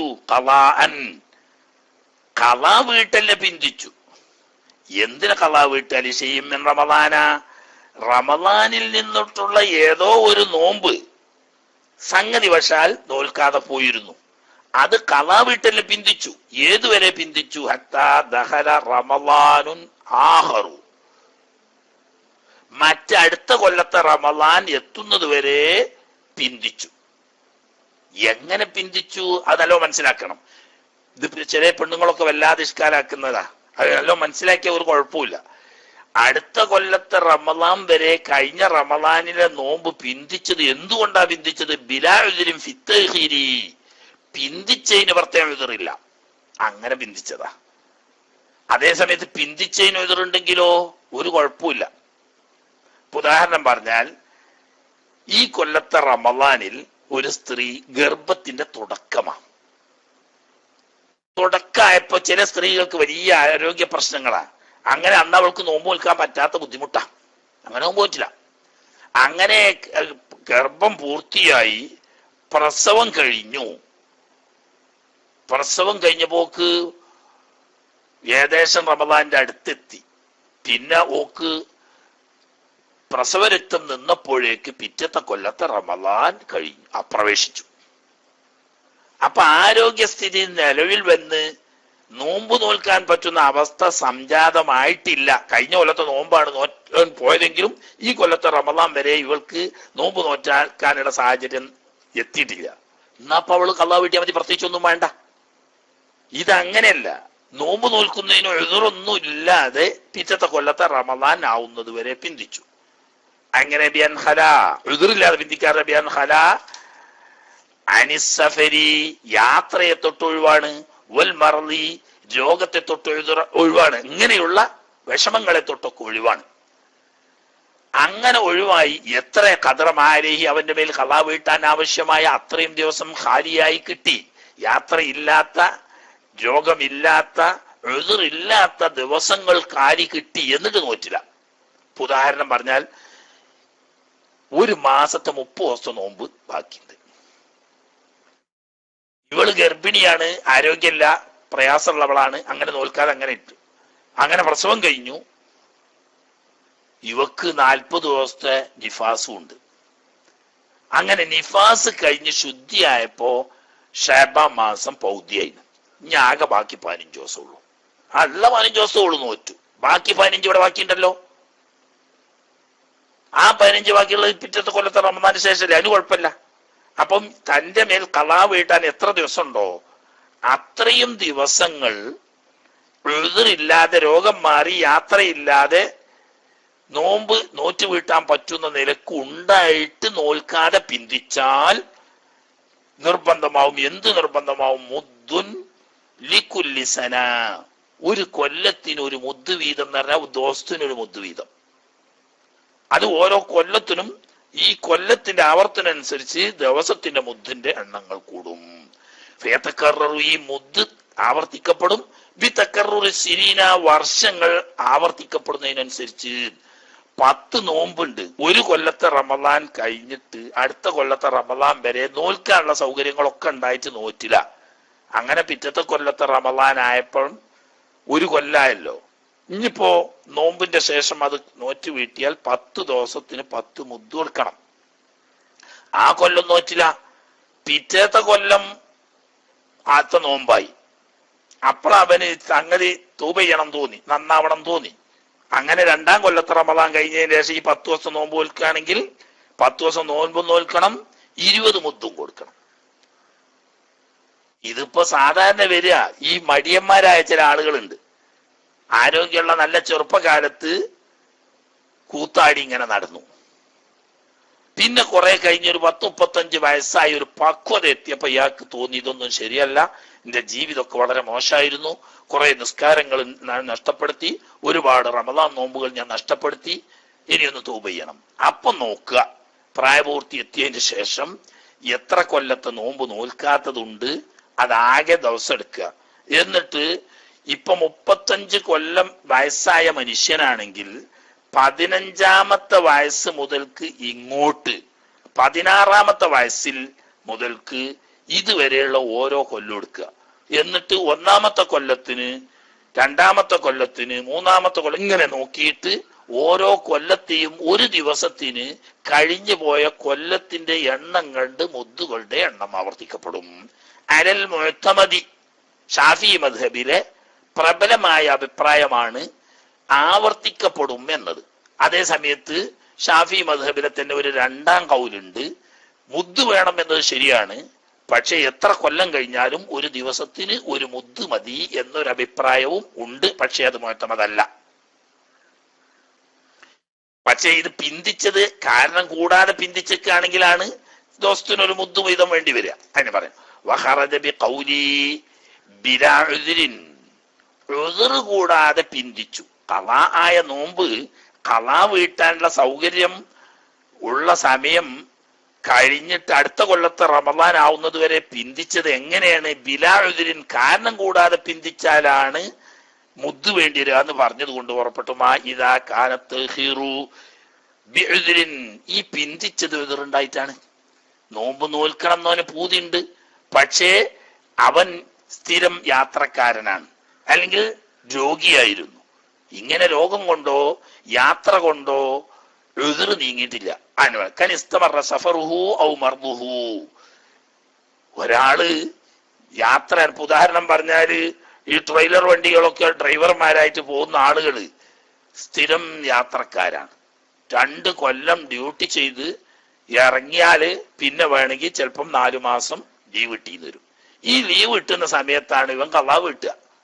അതിന്റെ മുമ്പ് ഒരൊറ്റ ദിവസം അവന് ഒഴിവുണ്ടാവില്ല. അപ്പൊ പിന്നെ പിന്തിച്ചതിനും എതിറുണ്ട്, നോമ്പ് നോൽക്കാത്തതിനും എതിറുണ്ട്, പിന്തിച്ചതിനും എതിറുണ്ട്. അല്ലെങ്കിൽ രോഗം, കഴിഞ്ഞ കൊല്ലം തുടങ്ങിയ രോഗം തന്നെ 2 കൊല്ലം കഴിഞ്ഞിട്ടാണ് മാറി കിട്ടിയത്. അപ്പൊ 2 കൊല്ലം വരെ പിന്തിച്ചില്ലേ എന്ന് കേസ് പറയാനില്ല, എതിറുണ്ട്. ഔ ഇർലാഉഹാ ഇലാ ഖാബിലിൻ, അതല്ലെങ്കിൽ എന്താക്കി ഈ മുല കൊടുക്കുന്ന കാരണത്താലാണ് നോമ്പ് ഒഴിവാക്കേണ്ടി വന്നത്. പക്ഷെ ആ നോമ്പ് ഏതുവരെ? അടുത്ത കൊല്ലത്തെ റമദാൻ വരെ നീണ്ടുന്നു. അപ്പൊ ഈ സഫർ നീണ്ടു നിന്നു, അതല്ലെങ്കിൽ രോഗം നീണ്ടു നിന്നു, അല്ലെങ്കിൽ മുല കുടിക്കൽ അടുത്ത കൊല്ലത്തെ റമദാൻ വരെ നീണ്ടു നിന്നിട്ട് അപ്പോൾ എഴുതുള്ളത് കൊണ്ടാണ് പിന്തിയതെങ്കിലോ ഫലാശിയാലേഹി മാ ബഖിയൽ ഉദ്റു, എത്ര കൊല്ലാണോ എതിർ നീണ്ടിക്കുന്നത് അത്രയും കാലം വരെ പിന്തിച്ചതിന് മുദ്ദ് ഒന്നും വേണ്ട. ആവർത്തനം ഇല്ലാന്നല്ല, മുദ്ദ് തന്നെ വേണ്ട, ഖളാ വീട്ടിയാ മതി എന്നർത്ഥം. വൈനിസ്തമറസിനീൻ, ഈ എതിറുകൾ കൊല്ലങ്ങളോളം നീണ്ടു നിന്നാലും അത്രയും കൊല്ലം പിന്തിച്ചാലും ഖളാ വീട്ടിയാൽ മാത്രം മതി, പ്രത്യേകിച്ച് എന്ത് വേണ്ട? മുദ്ദ് വേണ്ട. ഇനി ഇതിപ്പം ജീവിക്കുകയാണെങ്കിൽ ഒരു ദിവസത്തിന് ഒരു മുദ്ദ് വീതം കൊടുക്കണം എന്ന് പറഞ്ഞു, ഖളാ വീട്ടുന്നതിന് പുറമെ. ഒമത്താഖറ ഖളാ റമളാൻ, ഒരാള് റമളാൻ മാസത്തിലെ നോമ്പ് ഖളാ വീട്ടുന്നതിനെ പിന്തിച്ചു. എങ്ങനെ പിന്തിച്ച? തമക്കുനിഹി, നോമ്പ് നോറ്റ് കിട്ടാൻ സൗകര്യമൊക്കെ കിട്ടീന്ന്. നോറ്റ് വീട്ടാനുള്ള സൗകര്യം ഉണ്ടോ? യാത്രക്കാരനല്ല, രോഗിയല്ല, അങ്ങനത്തെ പ്രയാസങ്ങളൊന്നുമില്ല. നോൽക്കാൻ സൗകര്യപ്പെട്ടതോടുകൂടി പിന്തിച്ചു. ഹത്താ ദഖല ആഹറു, അടുത്ത കൊല്ലത്തെ റമളാൻ കടന്നു, അതുവരെ പിന്തിച്ചു. പിറ്റേ നോമ്പ് കഴിഞ്ഞിട്ട് നോൽക്കാൻ സമയം കിട്ടിയില്ല, ഫമാത്ത, അങ്ങനെ എന്താക്കി? ഇയാൾ വഫാത്തായി, മരണപ്പെട്ടു. ഖളാ വീട്ടാൻ കഴിഞ്ഞില്ല. അപ്പൊ ഒരു കൊല്ലത്തെ പിന്തിച്ചും ചെയ്തു, ഖളാ വീട്ടാൻ പിറ്റത്തെ കൊല്ലത്തെ റമളാൻ ആയതിന്റെ ശേഷം ഇയാൾ മരിച്ചും ചെയ്തു. ഇപ്പൊ അയാൾക്ക് ഖളാ വീട്ടാൻ കഴിയൂലല്ലോ. എന്നാൽ ഉഖ്രിജ മിൻ തിരിക്കത്തിഹി, ഇയാളുടെ അനന്തര സ്വത്തിൽ നിന്നിട്ടും കൊടുക്കപ്പെടണം. കുല്ലി മൗമിൻ, ഈ നഷ്ടപ്പെടുത്തിയ ദിവസത്തിലെ ഓരോ ദിവസത്തിനും മുദ്ദാനി, 2 മുദ്ദ് വീതം. എന്താ? എതിരില്ലാതെ പിന്തിച്ചല്ലോ, അതിനൊരു മുദ്ദ്. പിന്നെ നോമ്പ് നോൽക്കണം ഉണ്ടേ, നോമ്പ് ഇപ്പൊ ഇയാൾ മരിച്ചില്ലേ, അപ്പം നോമ്പിന് പകരം ഒരു മുദ്ദും പിന്നെ പിന്തിച്ചതിന് പകരം ഒരു മുദ്ദും, അപ്പൊ 2 മുദ്ദ്. മുദ്ദുൽ ലിൽ ഫവാത്തി, ഒന്ന് നഷ്ടപ്പെട്ടല്ലോ നോമ്പ്, ഇനി അയാൾക്ക് നോൽക്കാൻ കഴിയില്ലല്ലോ, നഷ്ടപ്പെട്ടതിന് വേണ്ടി ഒരു മുദ്ദ്. മുദ്ദുൽ ലിത്തഖീരി, പിന്തിച്ചതിനൊരു മുദ്ദ്. അപ്പൊ ഒരു ദിവസത്തിന് 2 മുദ്ദ് വീതം കൊടുക്കേണ്ടി വരും. പക്ഷേ ഇത് നിർബന്ധമാകുന്ന എപ്പോഴാണ്? ഇല്ലം യസും അൻഹു ഖരീബുഹു, ഈ മരണപ്പെട്ട വ്യക്തിയുടെ കുടുംബക്കാരെങ്കിലും അയാൾക്ക് വേണ്ടി നോമ്പ് നോൽക്കുന്നില്ലെങ്കിൽ, നോമ്പ് നോൽക്കുകയാണെങ്കിലോ ദിവസത്തിനൊരു മുദ്ദ് കൊടുത്താൽ മതി. ഇനി ഖരീബായിക്കൊള്ളണമെന്നില്ലാവും മൗദൂനുഹു, അയാളെ സമ്മതം ഉണ്ടായാലും മതി. ഈ സമ്മതം കൊടുത്തു ഇയാളുടെ കുടുംബങ്ങളോട്, ഇയാളൊരു അടുത്ത ചങ്ങായി നോട്ടിക്കോളി, അയാള് പറഞ്ഞു എടാ അത്ര നോമ്പുണ്ടല്ലോ മൂപ്പർക്ക് ഖളാ വീട്ട് അങ്ങൾ വരുമ്പോ നോൽക്കോ ചോദിച്ചു. അപ്പൊ ഓലൊക്കെ മടിയന്മാരാ, എന്നാ ഞാൻ നോറ്റോട്ടെ ചോദിച്ചാൽ അങ്ങളോട് കഴിയുമെങ്കിൽ നോറ്റോളൂ ചെയ്യാറ്. അങ്ങനെ ഒന്നിരിക്കൽ കുടുംബക്കാര് നോൽക്കുന്നു, അല്ലെങ്കിൽ അവര് സമ്മതം കൊടുത്ത ആള് നോൽക്കുന്നു. ഇല്ലെങ്കിൽ ഇങ്ങനെ 2ഉം നോൽക്കുന്നു ഇല്ലെങ്കിലാണ് 2 മുദ്ദ്. ഇല്ല, ഒരു പക്ഷേ കുടുംബങ്ങളോ അതല്ലെങ്കിൽ അവരുടെ സമ്മതമുള്ള ഓർമ്മക്കാരോ നോൽക്കുകയാണെങ്കിൽ വജബ മുദ്ദും വാഹിദുൻ, ഒരു മുദ്ദ് മതിയാവും ദിവസത്തിന്. എന്തിനാ? തഖീരി, പിന്തിച്ചതിനുള്ളത് മതി, നോമ്പ് നഷ്ടപ്പെട്ടതിന് പകരം മറ്റാൾ നോറ്റാലും മതി എന്നർത്ഥം. ഇങ്ങനെ ഒരു കൗലുണ്ട്. പക്ഷേ വൽ ജദീദു, ഷാഫി മദ്ഹബിലെ ജദീദായ ഖൗല് അദ്മു ജവാസി സൗമി അൻഹു മുത്ലഖൻ,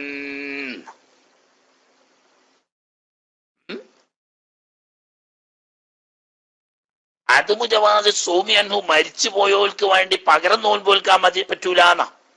മുത്തലഖ് എന്ന് പറഞ്ഞാൽ അയാൾക്ക് നോൽക്കാൻ സൗകര്യപ്പെട്ടിട്ട് നോൽക്കാതെന്നാലും വേണ്ടിയില്ല, അല്ലെങ്കിൽ നോൽക്കാൻ സൗകര്യം കിട്ടാതെ മരിച്ചു പോയാലും വേണ്ടിയില്ല, രണ്ടായാലും വേണ്ടിയില്ല. എന്തായാലും അതുപോലെ തന്നെ ഉദുർ ഉണ്ടായിട്ട് നഷ്ടപ്പെട്ടതാവട്ടെ, ഉദുർ ഇല്ലാതെ നഷ്ടപ്പെട്ടതാവട്ടെ, ഖളാ വീട്ടാൻ സൗകര്യം കിട്ടിയിട്ട് മരിച്ചട്ടെ, കിട്ടാതെ മരിക്കട്ടെ, ഏതായാലും മരണപ്പെട്ടവർക്ക് വേണ്ടി നഷ്ടപ്പെട്ട ദിവസത്തിന് പകരം മറ്റൊരാൾ നോൽമ്പ് നോറ്റാ പറ്റൂല എന്നുള്ളതാണ് ഇത് ജദീദായ കൗല്. അപ്പൊ ആദ്യം പറഞ്ഞ ഖദീമായ കൗലാണെന്ന് വന്നു. പക്ഷെ ആ ഖദീമായ കൗലിന് ഹദീസിന്റെ പിൻബലം ഉണ്ട്. പിന്നെ അവിടെ എന്താ ചെയ്യാ? പിന്നെ അവിടെ നോക്കില്ലെങ്കിൽ ബൽ യുഖ്റജു മിൻ തരിക്കത്തിഹി, മരിച്ചുപോയ ആൾ അനന്തര സ്വത്തിൽ നിന്നിട്ട് നൽകപ്പെടണം. കുല്ലിയൗമിൻ മുദ്ദു ത്വാമിൻ, ഒരു ദിവസത്തിന് ഒരു മുദ്ദ കൊടുക്കേണ്ടത്, പകരം നോൽക്കാന്നില്ല. പിന്തിച്ചിട്ടുണ്ടെങ്കിൽ പിന്തിച്ചതിന് വേറെയും വേണം. ഇത് റമളാന്റെ നോമ്പ് മാത്രമല്ല, കഥാ സൗമുന്നെതിരി നേർച്ച നോമ്പുണ്ടെങ്കിലും അങ്ങനെ തന്നെ ദിവസത്തിനൊരു മുദ്ദ കൊടുക്കുകയാണ് വേണ്ടത്. കഫാറത്ത് നോമ്പ് ബാക്കിയുണ്ടെങ്കിൽ അതും അങ്ങനെ തന്നെ ഒരു ദിവസത്തിനൊരു മുദ്ദ കൊടുക്കുകയാണ് വേണ്ടത്. എന്ത് പറ്റൂലെന്ന്? മറ്റൊരാൾക്ക് പകരം നോൽക്കാൻ പറ്റൂല എന്നതാണ് ജദീദായ കൗല്. എന്നാൽ വദഹബൻ നബവിയു, മഹാനായ ഇമാം നബവി റഹ്മത്തുള്ളാഹി തങ്ങളുടെ അഭിപ്രായം, കജമ്മി മുഹഖഖീന, താൻ ഒറ്റയ്ക്കല്ല, ഷാഫി മദ്ഹബിലെ മുഹഖഖീങ്ങളായ ഏതാനും മഹാന്മാരായ മറ്റിമാമിയങ്ങളുടെയും അഭിപ്രായം. എങ്ങനെ? ഇലാ തസ്ഹീഹിൽ ഖദീമി, ഖദീമായ കൗലാണ് ഇവിടെ വിലപ്പെട്ടത് എന്ന് പറഞ്ഞിട്ടുണ്ട്. എങ്ങനത്തെ ഖദീമായ കൗൽ? അൽ ഖായിലി ബിഅന്നഹു ലാ യതഅയ്യനു ലിത്ആമു ഫീ മൻ മാത, മരണപ്പെട്ട ആളുടെ മേൽ ഖളാ വീട്ടേണ്ട നോമ്പുണ്ടെങ്കിൽ ദിവസത്തിനൊരു മുദ്ദ് തന്നെ കൊടുത്തുകൊള്ളണം എന്ന് നിർബന്ധമില്ല എന്നാണ് ഖദീമായ കൗൽ. എന്ന് പറഞ്ഞാൽ രണ്ടാലൊന്ന് മതി. അന്ന് പറഞ്ഞാൽ നമ്മൾ ആദ്യം പറഞ്ഞ ഖദീമായ കൗലാണ്.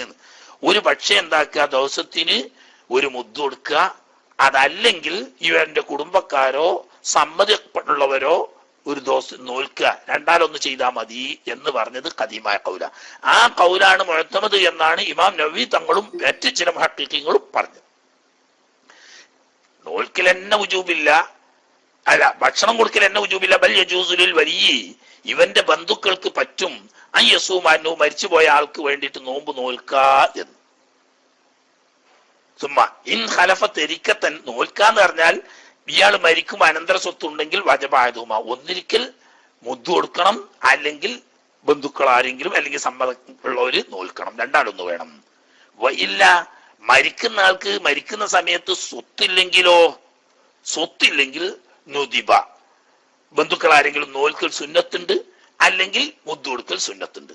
സ്വത്തുണ്ടെങ്കിൽ രണ്ടാളൊന്ന് ചെയ്യൽ ഉജു. ഇതിപ്പം ജദീദായ ഖദീമായ കൗല. ഈ ഖദീമായ കൗലാണ് മുഅ്തമദ് എന്നൊരു അഭിപ്രായം ഇമാം നവവി റഹ്മത്തുള്ളാഹി തങ്ങളും മറ്റും.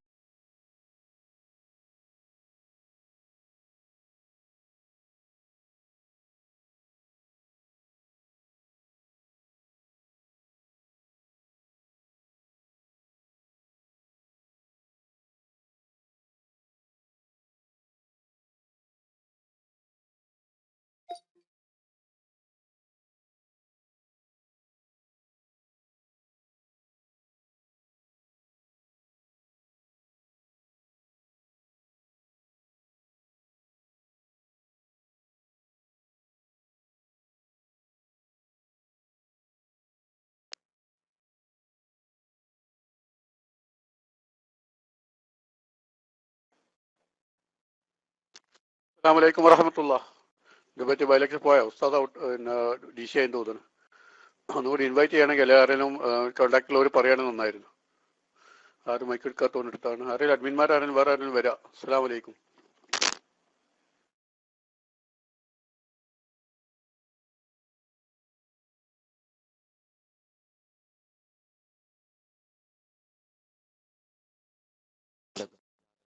Sunni global voice. മുസ്ലിം ലോകം ഒന്നടങ്കം ആകാംക്ഷയോടെ ഉറ്റുനോക്കുന്ന വിജ്ഞാന വിരുന്ന്. ലോകത്തിന്റെ ദിക്കുമുക്കുകളിൽ അലയടിക്കുന്ന സംഘചലനങ്ങൾ ഒപ്പിയെടുത്ത് നിങ്ങൾക്ക് മുമ്പിലെത്തിക്കുന്ന തത്സമയ സംപ്രേക്ഷണം. വിശ്വപ്രവാചകരും പ്രിയ സ്വഹാബത്തും പകർന്നേകിയ വിശ്വാസ ആചാരങ്ങളിൽ വിട്ടുവീഴ്ചയില്ലെന്ന് ഉറക്കു പ്രഖ്യാപിക്കുന്ന ആശയ പഠന വേദികൾ. ലോകത്ത് തുല്യതയില്ലാത്ത വേദഗ്രന്ഥം വിശുദ്ധ ഖുർആനിന്റെ ശാപുല തീരത്തേക്ക് വിശ്വാസിയെ കൈപിടിച്ച് നടത്തിയ പ്രമുഖ ഖുർആൻ ശാസ്ത്ര പണ്ഡിതരുടെ ഖുർആൻ പഠന പാരായണ ക്ലാസുകൾ, ആത്മീയത മുറ്റിനിൽക്കുന്ന സ്വലാത്ത്, ഹദ്ദാദ്, റാത്തീബ് തുടങ്ങി ആത്മീയ സദസ്സുകൾ, ആദർശ ധീരരായ സുന്നി ജനസഞ്ചയം നെഞ്ചോട് ചേർത്ത് പിടിച്ച ആദർശ ജാലകം. സുന്നി ഗ്ലോബൽ വോയിസ് ക്ലാസ് റൂമിൽ ഇന്ന് തന്നെ നിങ്ങളും കണ്ണിയാവുക. സന്ദർശിക്കുക www.sunniGlobalVoice.com. ഇപ്പോൾ www.mobile.sunniGlobalVoice.com എന്ന സൈറ്റ് വഴി മൊബൈലുകളിലും ലഭ്യമാണ്. ആഗോള ഗ്രാമത്തിലെ ആദർശ സ്പന്ദനങ്ങൾ വിരൽത്തുമ്പിൽ. Sunni global voice. ഗ്ലോബൽ വില്ലേജിലെ ആദർശ വിപ്ലവം വിരൽത്തുമ്പിൽ. Sunni global voice. ചിതറിരിച്ച ചിന്തകളെ വിശ്വാസി ഹൃദയങ്ങളിൽ കൂടുകൂട്ടാൻ വെമ്പൽ കൊള്ളുന്ന പരിഷ്കരണവാദികളെ തുറന്നുകാട്ടി വിശുദ്ധ ഖുർആനിന്റെ തിരുസുന്നത്തിന്റെ വെളിച്ചത്തിൽ ആശയവൈരികളെ മലർത്തിയടിക്കുന്ന സംവാദങ്ങൾ. മാസ്മര ഇഷലിന്റെ വാജ്യമായ അനുഭൂതി പകർന്നേകി ഇഷ്കിന്റെ തീരത്തേക്ക് വിശ്വാസി വൃന്ദത്തെ ആനയിക്കുന്ന മാല, മൗലിദ്, ബുർദ ആസ്വാദനങ്ങൾ. പഠിക്കാനും പകർത്താനും പ്രഗത്ഭരായ പ്രഭാഷകരിൽ പ്രശസ്തരായ പണ്ഡിത നേതാക്കളുടെ പ്രൗഢോജ്വലമായ പ്രഭാഷണങ്ങൾ. ഇരുത്തി ചിന്തിപ്പിക്കുന്ന പ്രമുഖ ചിന്തകരും മനഃശാസ്ത്രത്തിന്റെ മർമ്മമറിഞ്ഞ മനഃശാസ്ത്രരും ആതുര സേവന രംഗത്ത് അഗ്രഗാമികളായ ഡോക്ടർമാരും അവസരോചിതമായി ഒരുക്കുന്ന പഠന ക്ലാസുകൾ. പഠിക്കാനും പകർത്താനും ഇതാ സുന്നി ഗ്ലോബൽ വോയിസ്. കാലോചിതമായ മാറ്റങ്ങളോടെ കാലത്തോട് സംവദിക്കാൻ കരുത്തുറ്റ വിജ്ഞാന വിപ്ലവം, അത് സുന്നി ഗ്ലോബൽ വോയിസ്. സന്ദർശിക്കുക www.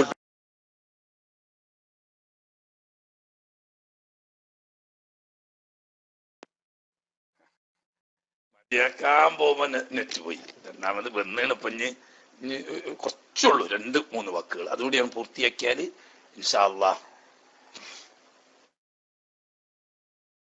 മസ്റഫുൽ അംദാദി, ഈ മേൽ പറയപ്പെട്ട മുദ്ദുകളൊക്കെ എന്ന് പറഞ്ഞാൽ നോമ്പിന് പകരം കൊടുക്കുന്ന ഈ കഫാറത്താന്റെ മുദ്ദ്, അതുപോലെ തന്നെ ഖളാ വീട്ടാൻ പറ്റാതെ പോയാൽ വരുന്ന മുദ്ദ്, പിന്തിച്ചത് കൊണ്ട് വരുന്ന മുദ്ദ്, ഇതൊക്കെ കൊടുക്കേണ്ടത് ഫഖീറുൻ വ മിസ്കീനുൻ, സക്കാത്തിന്റെ അവകാശികളിൽപ്പെട്ട ഒരു പക്ഷേ ഫഖീർ അല്ലെങ്കിൽ മിസ്കീൻ, ഈ രണ്ടാലൊരു വിഭാഗത്തിൽപ്പെട്ടവർക്കാണ് ഈ മുദ്ദുകളൊക്കെ കൊടുക്കേണ്ടത്. പക്ഷേ ഒരാൾക്കൊരു മുദ്ദ് തന്നെ കൊടുക്കണോ? അത് വേണമെന്നില്ല. വലഹു, ഈ കൊടുക്കുന്ന ആൾക്ക് ജായിസാണ് സർഫു അംദാദിൻ, ഒന്നിലധികം മുദ്ദുകൾ കൊടുക്ക ലിവാഹിദിൻ, ഒരാൾക്ക് തന്നെ കൊടുക്കാം എന്ന് പറഞ്ഞാൽ, ഇപ്പൊ ഉദാഹരണം പറഞ്ഞാല് 30 ദിവസത്തെ നോമ്പ് ഖളാ വീട്ടാനുണ്ട്, അങ്ങനെ 30 മുദ്ദ് വുജൂബാണ്. എന്നാ ഇത് 30 മിസ്കീന്മാർക്ക് വേറെ കൊടുക്കണം എന്നുണ്ടോ? അതില്ല. അല്ലെങ്കിൽ 3 കൊല്ലം പിന്തിച്ച ആളാണ്, 90 മുദ്ദ് കൊടുക്കാണ്ട്, എന്നാ 90 ആളെ കണ്ടുപിടിച്ച് കൊടുക്കണം എന്നുണ്ടോ? അതില്ല. ഒന്നിലധികം മുദ്ദുകൾ ഒരാൾക്ക് കൊടുക്കാം. പക്ഷെ ഒരു നിബന്ധനയുണ്ട്, ഒന്നിലധികം ആളുകൾക്ക് കൊടുക്കുമ്പോൾ മുദ്ദുകൾ അര, മുക്കാല് എന്നിങ്ങനെ കെസറ് വരാൻ പാടില്ല. ഒരാൾക്ക് 1 മുദ്ദ് കൊടുക്കുന്നു, വേറൊരാൾക്ക് 2 മുദ്ദ് കൊടുക്കുന്നു, ഒരാൾക്ക് 10 മുദ്ദ് കൊടുക്കുന്നു, അതിനൊന്നും കുഴപ്പമില്ല.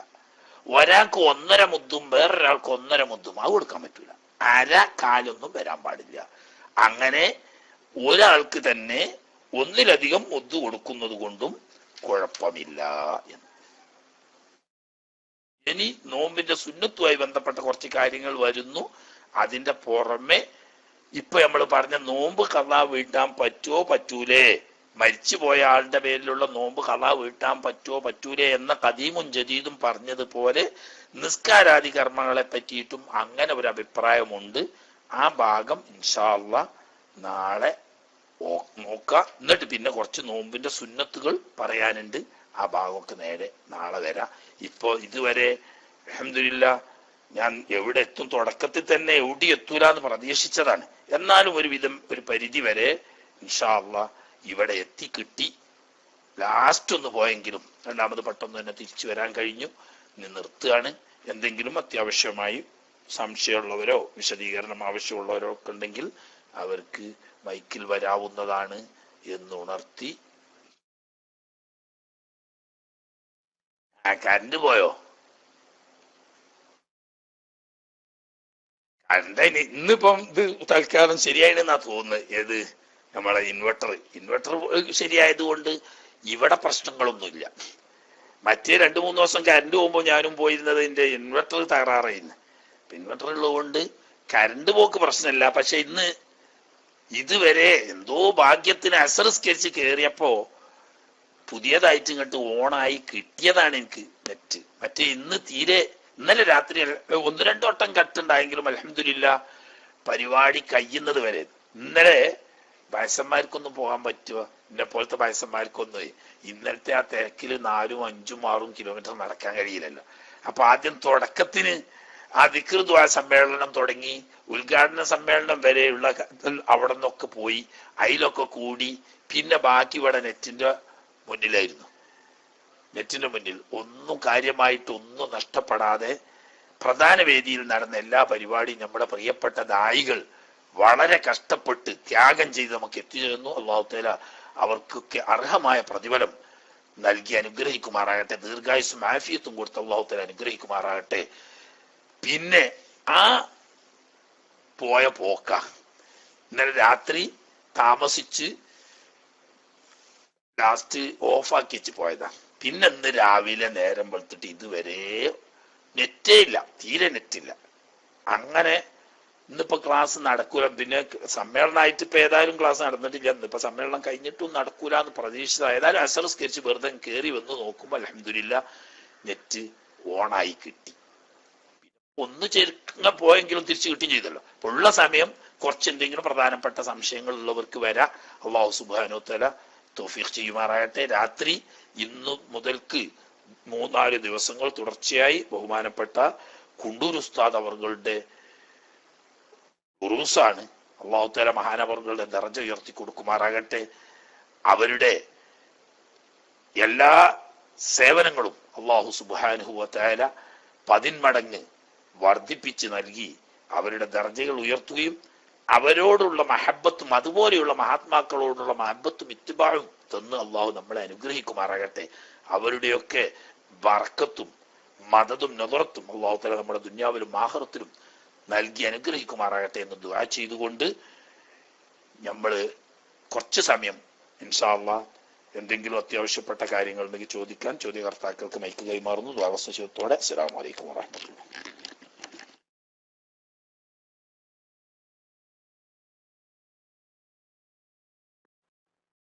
അസ്സലാമു അലൈക്കും വറഹ്മത്തുള്ളാഹി വബറകാതുഹു.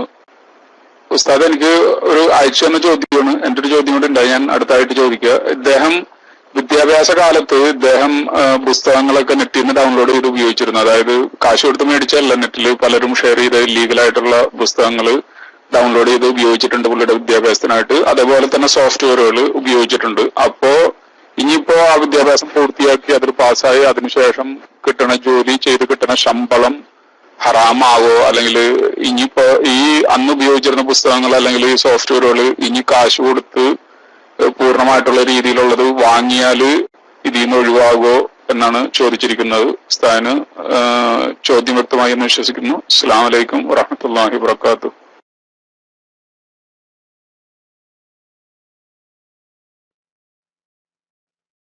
വലൈക്കും അസ്സലാം വറഹ്മത്തുള്ളാഹി വബറകാതുഹു. ചോദ്യമൊക്കെ മനസ്സിലായി. അതായത് ഫ്രീ ആയിട്ട് ഡൗൺലോഡ് ചെയ്യാൻ പാടില്ല എന്ന് അതിന്റെ ഉടമക്കാര് ഗ്രന്ഥകർത്താക്കൾ നിഷ്കർഷിക്കുന്നത് അവരെ അനുവാദമില്ലാതെ അത് ചോരണം ചെയ്ത് ഉപയോഗപ്പെടുത്തിയത് തെറ്റാണ്. അത് അല്ലാഹു സുബ്ഹാനഹു വ തആലയോട് തൗബ ചെയ്യേണ്ടതാണ്. അതോടുകൂടി ആ വ്യക്തികൾക്ക്, അതിന്റെ ഓതറേഴ്സിന് അതുകൊണ്ട് നഷ്ടം സംഭവിച്ചിട്ടുണ്ടെങ്കിൽ ഒരു പക്ഷേ ആ നഷ്ടം നികത്തുകയോ അതല്ലെങ്കിൽ അവരോട് പൊരുത്തപ്പെടിക്കുകയോ ചെയ്യാം. അല്ലാതെ അതിന്റെ പേരിൽ അങ്ങനെ പഠിച്ച ഒരു ആള് താൻ പഠിച്ചതനുസരിച്ച് ഡിഗ്രി എടുക്കുകയും തൊഴിൽ യോഗ്യത നേടുകയും ചെയ്ത് അത് മുഖേന തൊഴിലെടുക്കുന്നത് ഹറാമൊന്നും ആവില്ല. ആരാന്റെ ഹക്ക് അയാളുടെ സമ്മതം ഇല്ലാതെ എടുത്തത് അത് തെറ്റാണ്. അതിന് അള്ളാഹുവിനോട് തൗബ ചെയ്യണം. അയാൾക്ക് അതുകൊണ്ട് സാമ്പത്തിക നഷ്ടം വരുത്തി വെച്ചിട്ടുണ്ടെങ്കിൽ അത് ഒരുപക്ഷെ കൊടുക്കുക, അതല്ലെങ്കിൽ പൊരുത്തപ്പെടിക്കുക, രണ്ടാലൊന്ന് ചെയ്യുക. അതൊരു വേറെ വിഷയം. താൻ പഠിച്ച അറിവനുസരിച്ച് കിട്ടിയ യോഗ്യത, ആ യോഗ്യത അനുസരിച്ച് ലഭിക്കുന്ന തൊഴിൽ, ആ തൊഴിലിന്റെ ആനുകൂല്യങ്ങൾ ഹറാമായ വരുമാനത്തിൽ പെടുന്നതല്ല. ഓക്കെ.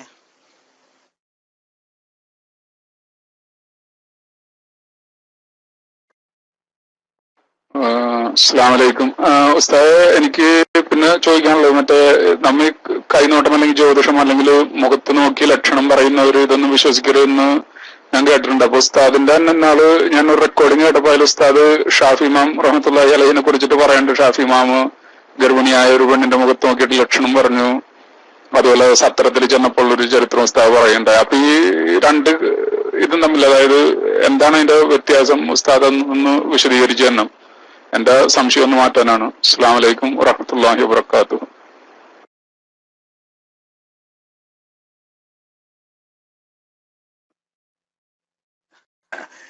ജ്യോതിഷം എന്നതും ലക്ഷണശാസ്ത്രം എന്നതും രണ്ട് വിജ്ഞാന ശാഖകളാണ്. പക്ഷേ ആ രണ്ട് വിജ്ഞാന ശാഖകളിലും യാഥാർത്ഥ്യത്തെക്കാൾ ഉപരി അനുമാനങ്ങളും ഊഹങ്ങളും ആയതുകൊണ്ട് ഇസ്ലാം അംഗീകരിച്ച നിയമപരമായ വിജ്ഞാനങ്ങളിൽ പെട്ടതല്ല. പക്ഷേ ഇമാം ഷാഫി റളിയല്ലാഹു തആല അൻഹുവിന്റെ അമിതമായ വിജ്ഞാനദാഹം, അറിവ് എവിടെ കണ്ടാലും പഠിക്കുക എന്നുള്ള വിജ്ഞാനദാഹം കാരണം താൻ പഠിച്ച വിജ്ഞാന ശാഖകളിൽ ജ്യോതിഷവും പെട്ടിരുന്നു. അത് സംബന്ധിച്ചുള്ള അറിവ് അദ്ദേഹത്തിന് ഉണ്ടായിരുന്നു. അതുപോലെ തന്നെ ലക്ഷണശാസ്ത്രവും അദ്ദേഹം പഠിച്ചിരുന്നു. അത് സംബന്ധിച്ചുള്ള അറിവും ഉണ്ടായിരുന്നു. അത് അറിവ് ഏതും പഠിക്കുക എന്ന നിലക്ക് തെറ്റല്ല. എന്നാൽ ചില അറിവനുസരിച്ച് അമൽ ചെയ്യുന്നത് തെറ്റാവും. ഉദാഹരണം പറഞ്ഞാൽ സിഹറിന്റെ ഇൽമ്, ഇമാം ഗസാലി റഹ്മഹുല്ലാഹ് തങ്ങൾ പറയുന്നത് കാണാം, ഒരു ഇൽമ് എന്ന നിലക്ക് സിഹറിന്റെ ഇൽമ് പഠിക്കുന്നത് പോലും തെറ്റല്ല. പക്ഷേ അതനുസരിച്ച് അമൽ ചെയ്യാൻ പാടില്ല. കാരണം ഇസ്ലാം കഠിനമായി വിരോധിച്ച സബഉൽ മൂബിഖാത്തിൽപ്പെട്ട കുറ്റമാണ് സിഹർ. അത് ചെയ്യാൻ പാടില്ല. അറിവ് പഠിക്കുന്നതുകൊണ്ട് കുഴപ്പമില്ല എന്നതുപോലെ അതൊരു വിജ്ഞാനം എന്ന നിലക്ക് പറഞ്ഞതല്ല.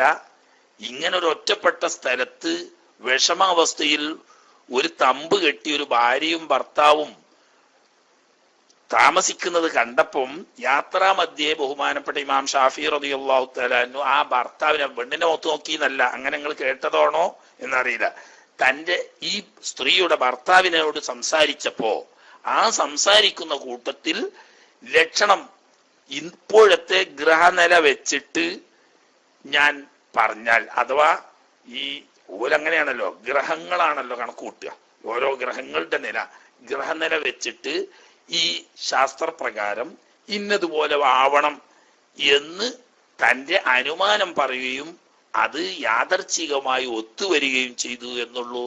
അതൊരു തൊഴിലായോ അതൊരു അമലായോ ഒരിക്കലും ഇമാം ഷാഫി റളിയല്ലാഹു തആല അൻഹു ഉപയോഗിച്ചിരുന്നില്ല. എന്നതുപോലെ ലക്ഷണശാസ്ത്രം തനിക്ക് കൗതുകകരമായ പല അനുഭവജ്ഞാനങ്ങളും നൽകിയത് ഈ വിവരം തന്റെ ഗുരുനാഥനായ ഇമാം മാലിക് റളിയല്ലാഹു തആല അൻഹുവിനോട് പറയാനുണ്ടായ കാരണം, ഇമാം മാലിക് റളിയല്ലാഹു തആല അൻഹു ഈ ലക്ഷണശാസ്ത്രം ഒരു വിജ്ഞാന ശാഖ എന്ന നിലക്ക് അംഗീകരിക്കാത്ത, അതിനെ വിമർശിക്കുന്ന ആളാണ്. അതുകൊണ്ട് തന്നെ അതൊരു വിജ്ഞാന ശാഖയായിട്ട് ഇമാം ഷാഫി റളിയല്ലാഹു തആല അൻഹു തങ്ങളും അംഗീകരിച്ചിട്ടില്ല. എന്നാൽ യാത്രാമധ്യേ തനിക്കുണ്ടായ ഒരു അനുഭവം ബഹുമാനപ്പെട്ട ഗുരുനാഥനായ ഇമാം മാലിക് റളിയല്ലാഹു തആല അൻഹുവിനോട് പങ്കുവെക്കുകയാണ് ബഹുമാനപ്പെട്ട ഇമാം ഷാഫി റളിയല്ലാഹു തആല ചെയ്തത്. അതിനെ കേവലം ഒരു പുഞ്ചിരിയിൽ മാത്രം ഇമാം മാലിക് റളിയല്ലാഹു തആല അൻഹുവിന് ഉത്തരം ചുരുക്കുകയും ചെയ്തു. അതിന് ഗുണം ദോഷമൊന്നും പറഞ്ഞില്ല. എന്ന് പറഞ്ഞാൽ ചിലപ്പോൾ യാദർച്ഛികമായി കോഴി ചിക്കിയാലും ചിലപ്പോൾ ചില ഇംഗ്ലീഷ് അക്ഷരങ്ങളൊക്കെ ഉണ്ടാവും. അതുകൊണ്ടിട്ട് നമ്മളവിടുത്തെ കോഴിക്ക് ഇംഗ്ലീഷ് അറിയാ എന്ന് പറയാൻ പറ്റാത്തതുപോലെ ചില ലക്ഷണങ്ങളൊക്കെ അങ്ങനെ ഒത്തുവരും. പക്ഷേ അതിൽ അനുമാനങ്ങളാണ് അധികവും. അതൊരു വിജ്ഞാന ശാഖയായിട്ട് അംഗീകരിക്കാൻ പറ്റൂല.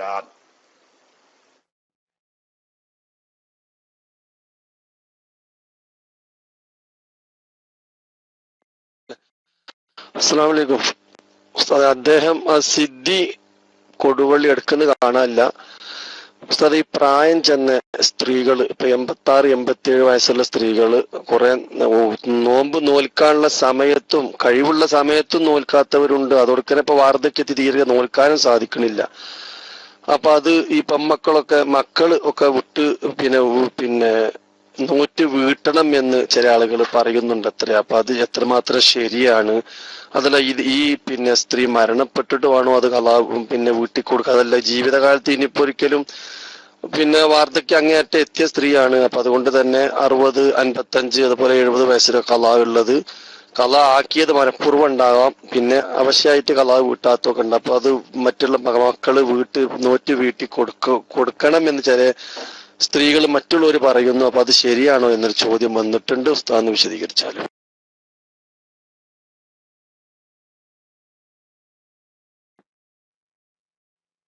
മരണപ്പെട്ടു പോയ ആളുകൾക്ക് നഷ്ടപ്പെട്ടു പോയ നോമ്പ് കളാ വീട്ടാൻ പറ്റുമോ പറ്റൂലേ എന്നതാണ് ഷാഫി മദ്ഹബിലെ ജദീദും ഖദീമുമായ കൗലുകൾ തമ്മിലുള്ള വ്യത്യാസം. എന്നാൽ ജീവിച്ചിരിക്കുന്ന ഒരാളുടെ കളാ ആയ, അത് എന്ത് കാരണത്താലായാലും വേണ്ടില്ല, കളാ ആയ നോമ്പ് മറ്റുള്ള ആളുകൾ നോറ്റു വീട്ടുക എന്ന് പറയുന്നൊരു ബാബ് തന്നെ ഷാഫി മദ്ഹബിൽ ഇല്ല. ശരിയല്ലേ? ഒരു പക്ഷേ തീരെ നോൽക്കാൻ കഴിയാത്ത ആരോഗ്യസ്ഥിതി ആയിട്ടുണ്ടെങ്കിൽ മുദ്ദു കൊടുക്കുക, അല്ല അവർക്ക് നോൻപ് നോൽക്കാൻ പറ്റുമെങ്കിൽ അവർ ഖളാ വീട്ടുക. അത് രണ്ടും അല്ലെങ്കിൽ മരണപ്പെട്ടതിന് ശേഷം ചെയ്യാം. അത് കാരണം എന്താന്ന് വെച്ചാൽ ബുദ്ധി ഉള്ള ഒരു മുക്കല്ലഫായ മനുഷ്യൻ, അയാള് നിയ്യത്ത് ചെയ്യൽ വുജൂബുള്ള ഒരു ഇബാദത്ത് അയാളുടെ സമ്മതം ഉണ്ടെങ്കിൽ ചെയ്യുക, ഹജ്ജോ ഉംറയോ ആണെങ്കിൽ. അതുപോലെ തന്നെ സക്കാത്ത് ആണെങ്കിലും ചെയ്യാം. എന്നാൽ നിസ്കാരം, നോമ്പ് തുടങ്ങിയ ഇബാദത്തുകൾ അത് അവർ തന്നെ ചെയ്യണം. അല്ലെങ്കിൽ പിന്നെ അവർ മരണപ്പെട്ടതിന് ശേഷം ഖദീമായ കൗലെടുത്താൽ എന്ത് ചെയ്യാം? അതിന് നോമ്പിനെ പറ്റി മാത്രമല്ല നിസ്കാരത്തെ പറ്റിയും പറയും ഖദീമായ ആ കൗല്. അത് ആ ഭാഗം ഫായിദത്തുൻ എന്ന് പറഞ്ഞിട്ട് ഇനി നമുക്ക് ഓതാനുള്ള ഭാഗം. അപ്പോ ജീവിച്ചിരിക്കുന്ന സമയത്ത് നോമ്പ് നോൽക്കാൻ പറ്റുമെങ്കിൽ നോൽക്കുക, ഇല്ലെങ്കിൽ സാമ്പത്തികമായ കഴിവുണ്ടെങ്കിൽ മുദ്ദു കൊടുക്കുക. ഇത് മാത്രമേ വഴിയുള്ളൂ. ജീവിച്ചിരിക്കുന്ന ആൾക്ക് വേണ്ടിയിട്ട് തൻ്റെ ബന്ധുക്കളോ മറ്റോ ജീവിതകാലത്ത് നോമ്പ് ഖളാ വീട്ടുക എന്ന ഒരു സംവിധാനം ഷാഫി മദ്ഹബിൽ ഇല്ല. അതുകൊണ്ട് മറ്റൊരു നോറ്റ് വീട്ടണം എന്ന് പറയുന്നത് ശരിയല്ല. ജീവിതകാലത്ത് പറ്റുന്നില്ല, സാമ്പത്തികമായിട്ട് മുദ്ദു കൊടുക്കാനും കഴിയൂലെങ്കിൽ മരണപ്പെട്ടതിന് ശേഷം സാമ്പത്തികമായ ശേഷി ഉണ്ടെങ്കിൽ രണ്ടാലൊന്ന് ചെയ്യൽ വുജൂബാവും. ഖദീമായ കൗലനുസരിച്ച്, ജദീദായ കൗലനുസരിച്ച് മുദ്ദു കൊടുക്കൽ വുജൂബാവുകയും ചെയ്യും.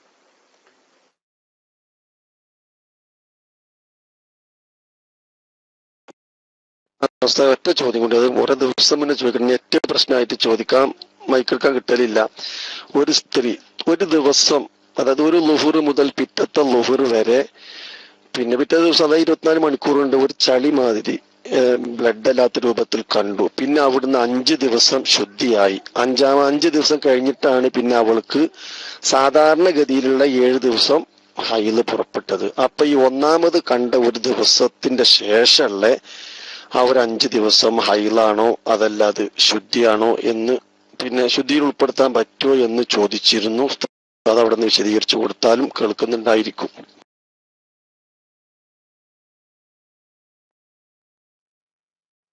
ഉണ്ടാകാൻ സാധ്യതയുള്ള ദിവസങ്ങളിൽ കാണപ്പെടുന്ന ഏത് നിറത്തിലുള്ളതാണെങ്കിലും അത് ഹൈലൈറ്റ് തന്നെ കൂട്ടുക.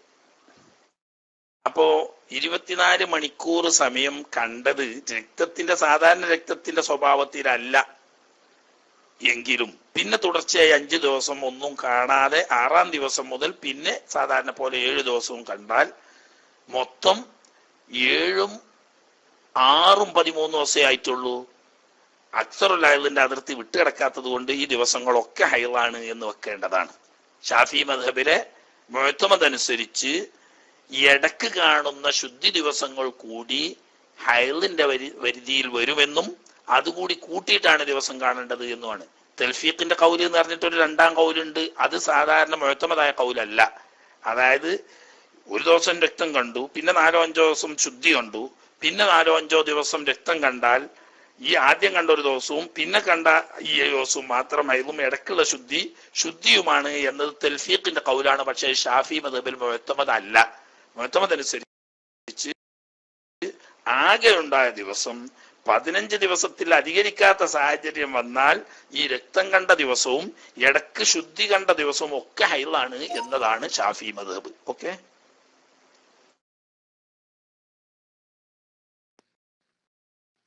ഹലോ, അസ്സലാമു അലൈക്കും. കേൾക്കുന്നുണ്ടോ? ഹലോ ഹലോ, അസ്സലാമു അലൈക്കും. ഓക്കെ ഉസ്താദ്, ചെറിയൊരു ചോദ്യമാണ്. ഒരു യാത്രക്കാരൻ അവന്റെ മഹല്ല് വിട്ട് പോയതിനു ശേഷമാണ് അവന് നിസ്കാരം, യാത്രക്കാരുടെ ജമ്മു കസർ നിസ്കാരം ആരംഭിക്കുന്നത് പോലെ തിരിച്ചു വന്ന് ഒരു സ്ഥലം ഉദ്ദേശിക്കുന്ന ആള് ഇപ്പൊ രാത്രിയാണ് തിരിച്ചു വരുന്നതെങ്കിൽ മഗ്രിബിനെ ഇശാഹിലേക്ക് പിന്തിച്ച് ജമ്മാക്കി നിയ്യത്ത് വെക്കുകയും ചെയ്തിട്ടുണ്ടെങ്കിൽ അവൻ ഉദ്ദേശിച്ച അല്ലെങ്കിൽ അവന്റെ മഹല്ല് എത്തുന്നതിന്റെ മുമ്പേ ആ നിസ്കാരം നിസ്കരിക്കേണ്ട ആവശ്യമുണ്ടോ? എങ്ങനെ? അതിന്റെ ഒരു വിശദീകരണം ഉസ്താദിൽ നിന്ന് പ്രതീക്ഷിക്കുന്നു. ദുആ വസിയത്തോടെ. അസ്സലാമു അലൈക്കും.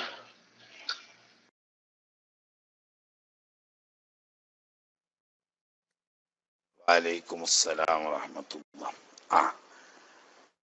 യാത്ര പുറപ്പെടുന്നവൻ ജമ്മു കസർ തുടങ്ങിയ യാത്രയുടെ ആനുകൂല്യങ്ങൾ സ്വന്തം പ്രദേശം മഹല്ല് വിട്ടതിന് ശേഷമേ തുടങ്ങൂ, അപ്പോഴേ അവനെ യാത്രക്കാരനായി പരിഗണിക്കപ്പെടുകയുള്ളൂ എന്നതുപോലെ യാത്ര കഴിഞ്ഞ് തിരിച്ചു വരുമ്പോൾ സ്വന്തം മഹല്ലിൽ പ്രവേശിക്കുന്നത്, സ്വന്തം മഹല്ലോ അല്ലെങ്കിൽ താമസിക്കാൻ 4 ദിവസമോ അതിൽ കൂടുതലോ തുടർച്ചയായിട്ടൊരു സ്ഥലത്ത് താമസിക്കാൻ ഉദ്ദേശിച്ചാൽ മതി.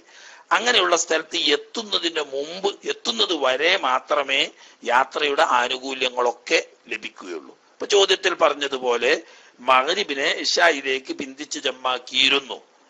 അങ്ങനെ പിന്തിച്ച് ജമ്മാക്കിയ വ്യക്തി ഇയാളുടെ സ്വദേശത്തോ അതല്ലെങ്കിൽ ഇയാൾ താമസിക്കുന്ന സ്ഥലത്തോ പ്രവേശിക്കുന്നതിന് മുമ്പ് നിസ്കരിച്ചെങ്കിലേ ജമ്മും കസറും പറ്റുകയുള്ളൂ. അതല്ല, കസറാക്കുന്നില്ലെങ്കിൽ പോലും ഉദാഹരണം പറഞ്ഞേക്ക് ഈ മഗ്രിബ് ഇയാളുടെ മഹല്ലിൽ എത്തിയതിന് ശേഷമാണ് നിസ്കരിക്കുന്നതെങ്കിൽ അത് ഖളാ ആണ്, ജമ്മ് ബാത്തിലായിട്ടുണ്ടാവും. മനസ്സിലായില്ലേ? അപ്പൊ യാത്ര തുടങ്ങുന്നത് സ്വന്തം മഹല്ലിന്റെ അതിർത്തി വിട്ടോടം മുതൽക്കാണ് തുടങ്ങുന്നത് എന്നതുപോലെ സ്വന്തം മഹല്ലിന്റെ അതിർത്തിയിൽ എത്തുന്നത് വരെ മാത്രമേ ജമ്മ് കസർ തുടങ്ങിയ ആനുകൂല്യങ്ങളൊക്കെ ഉണ്ടാവൂ. നാട്ടിലെത്തിക്കഴിഞ്ഞാൽ അത് ബാത്തിലാവും. അപ്പൊ നാട്ടിലെത്തിയാൽ പിന്നെ മഗ്രിബ് 3 തന്നെ ഏതായാലും നിസ്കരിക്കേണ്ടത്, പക്ഷെ ജമ്മ് പോയി ഇപ്പൊ ഖളാ വീട്ടലാവും എന്ന് മാത്രം.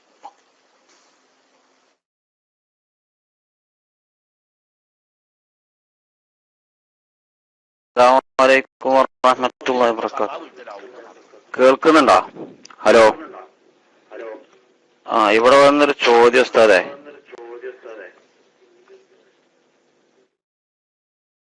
പിന്നെ ജ്യേഷ്ഠന്റെ വൈഫ് മാറമില്ലാതെ വിസിറ്റ് വിസക്ക് വന്നിട്ട് ഭർത്താവിന്റെ അനുജനും ഫാമിലിയും ഉള്ള റൂമിൽ താമസിച്ചിട്ട് ഉംറയും സിയാറത്തിനും അവരുടെ കൂടെ പോകാൻ പറ്റുമോ? അതിന്റെ വിധി എന്താന്നാ ചോദിച്ചത്. അപ്പൊ ഞാൻ മൈക്ക് വിട്ടു. ഇൻഷാ അല്ലാഹ്.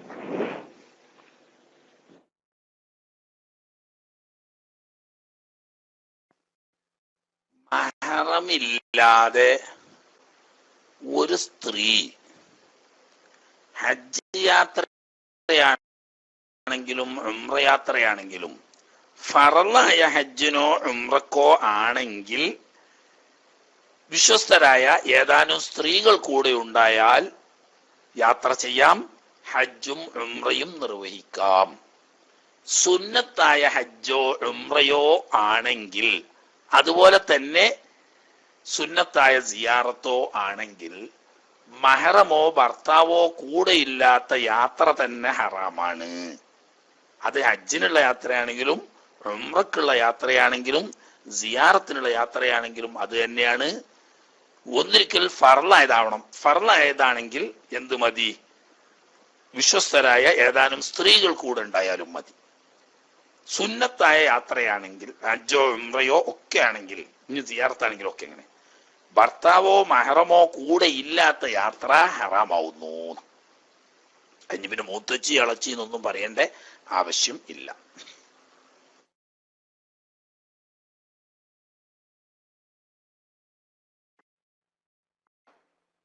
അസ്സലാമു അലൈക്കും. ഉസ്താദ്, ഒരു അയച്ചു വന്ന ചോദ്യമാണ്. നിസ്കാരത്തിൽ നാവിനെ അതിന്റെ സ്ഥലത്തല്ലാതെ തുടർച്ചയായി 3 തവണ അനക്കിയാൽ നിസ്കാരം ബാത്തിലാകുമെന്നും ഒരു പുസ്തകത്തിൽ വായിച്ചു. ഇവിടെ വായുടെ ഉൾഭാഗം മുഴുവൻ നാവിന്റെ സ്ഥാനമായി പരിഗണിക്കപ്പെടുമോ? അതായത് വായ അടച്ചു പിടിച്ച നിലയിൽ നാവ് അനങ്ങിയാലും നിസ്കാരം ബാത്തിലാകുക എന്നാണ് ചോദിച്ചിരിക്കുന്നത്. അസ്സലാമു അലൈക്കും വറഹ്മത്തുള്ളാഹി വബറകാതുഹു.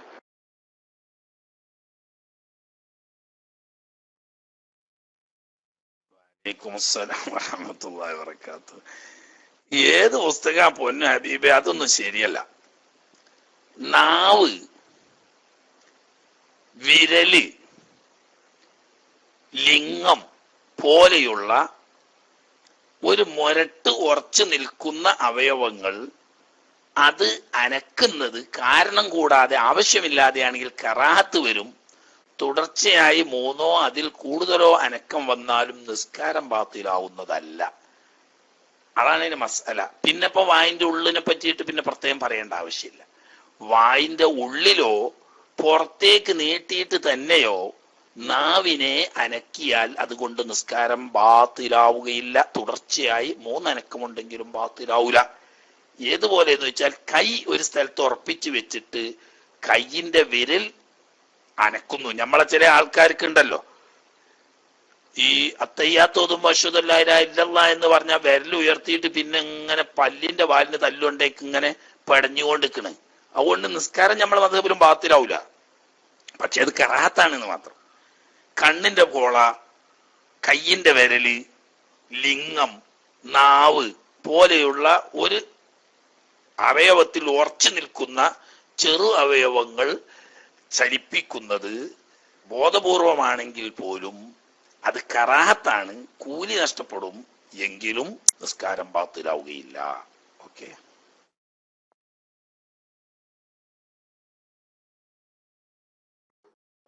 ഹലോ, അസ്സലാമു അലൈക്കും. സുഹൃത്തുക്കളെ കേൾക്കുന്നുണ്ടോ? ഹലോ, കേൾക്കുന്നുണ്ടല്ലോ അല്ലെ സാറേ? അസ്സലാമു അലൈക്കും. ഓക്കെ. പിന്നെ പേര് ഷുക്കൂർ, മലപ്പുറം അരീക്കോട് സ്വദേശി. ഇപ്പൊ അല്ലയിലുണ്ട്, പ്രവാസ ജീവിതത്തിലാണ്. കേൾക്കുന്നുണ്ടല്ലോ അല്ലെ? മൈക്ക് ചാടി? മൈക്ക് ഞാൻ ചാടിയല്ലോ, ഞാന് പൈസാൻ ചെയ്തിരുന്നു. ഓക്കെ, ചോദിക്കാം ഉസ്താദ് ഷാക്കിർ ഉസ്താദിനോട്. അപ്പൊ ചോദിക്കുന്നത് എന്താ, ഇപ്പോ ഒരു മഗ്‌രിബ് ഒരാൾ നിസ്കരിക്കുന്ന സമയത്ത് ആദ്യത്തെ അത്തഹിയാത്ത് ഇരുന്ന് പിന്നെ അത്തഹിയാത്തും നബിന്റെ പേരിൽ സലാത്തും ചൊല്ലാണ്ട് 2 റക്അത്തേക്ക് എണീക്കുന്നതിന് പകരം ഇയാൾ എന്ത് ചെയ്ത് മറന്നും കൊണ്ട് മസീഹ് ദജ്ജാൽ വരെ അങ്ങ് ഓതി അത്തഹിയാത്തില്. സലാം വീട്ടാ നേരത്തെ മസീഹ് ദജ്ജാൽ ദജ്ജാൽ പറയുന്ന സമയത്താണ് ഇത് ഒന്നാമത്തെ അത്തഹിയാത്താണല്ലോ, 2ാമത്തെ അത്തഹിയാത്ത് അല്ലല്ലോ എന്ന് സംശയിച്ചല്ല ഉറപ്പിച്ച്. എന്നിട്ട് ആള് നേരെ 3ാമത്തെ റക്അത്തിൽ എത്തിയ ശേഷം അത് ഫിനിഷ് ചെയ്തിട്ട് അവസാന അത്തഹിയാത്ത് ഓതി. എന്നിട്ട് സലാം വീട്ടു മുന്നേ സഹുവിന്റെ സുജൂദ് അങ്ങനെ ചെയ്യൽ നിർബന്ധമാണോ?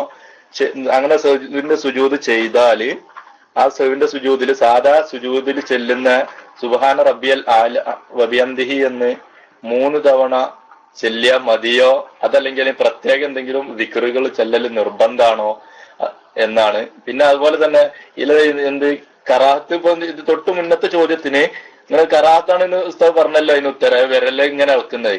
അപ്പൊ 40 കറാഹത്ത് ചെയ്താൽ ഒരു ഹറാമ് ചെയ്തിനില്ല തുല്യാണ് എന്ന് ഹദീസുകളിലുണ്ടോ എന്ന് ഒന്ന് വിവരിച്ചു തന്ന്. ഓക്കെ ഉസ്താദ്, സംശയം ഉണ്ടായിട്ട് ചോദിച്ചാണ്. Okay, mic release. അസ്സലാമു അലൈക്കും.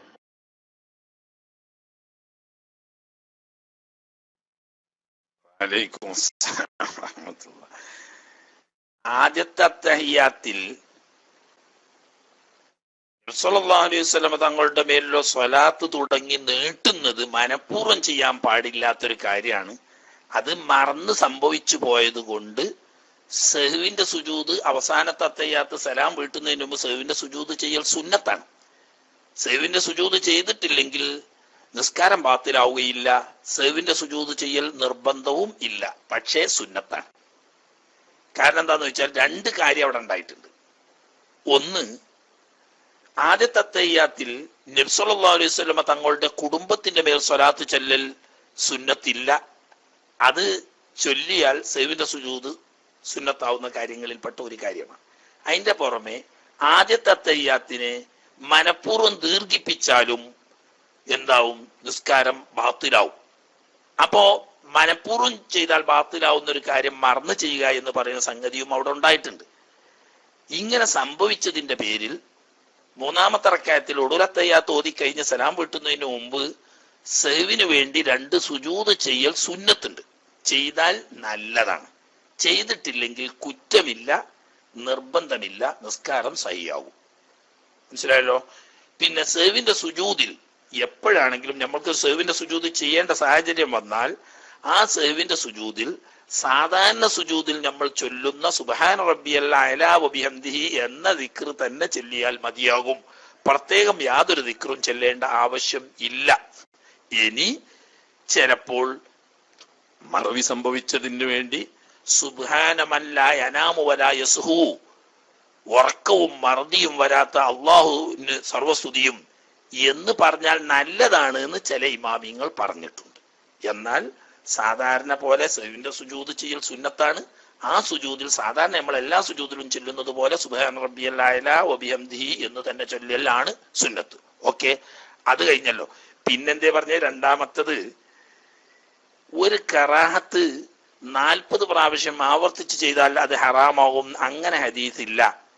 അങ്ങനെ മഹാന്മാരായ ഇമാമിങ്ങളുടെ ഒന്നും പ്രബലമായ അഭിപ്രായവും ഇല്ല. പക്ഷേ കറാഹത്ത് മനഃപൂർവ്വം ചെയ്യുന്നത് ഉപേക്ഷിക്കേണ്ടതാണ്. കാരണം എന്താന്ന് വെച്ചാല് നബി സല്ലല്ലാഹു അലൈഹി വസല്ലം തങ്ങളുടെ സുന്നത്തിന് എതിരാണല്ലോ അത്. അത് നമ്മൾ ഒഴിവാക്കേണ്ടതാണ്, നല്ലതല്ല. ആഖിറത്തിൽ ചോദ്യം ചെയ്യപ്പെടും. എന്നാൽ ഹറാമ് കുറെ സുന്നത്ത് ചെയ്തത് കൊണ്ടിട്ട് ഒരു ഹറാമ് വരുന്നതല്ല.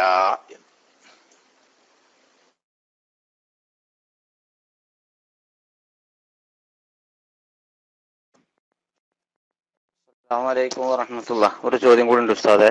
പിന്നെ ഹയൽക്കാരിക്ക് എങ്ങനെ ഉംറ ചെയ്യേണ്ടതെന്ന് ചോദിച്ചിട്ടുണ്ട്.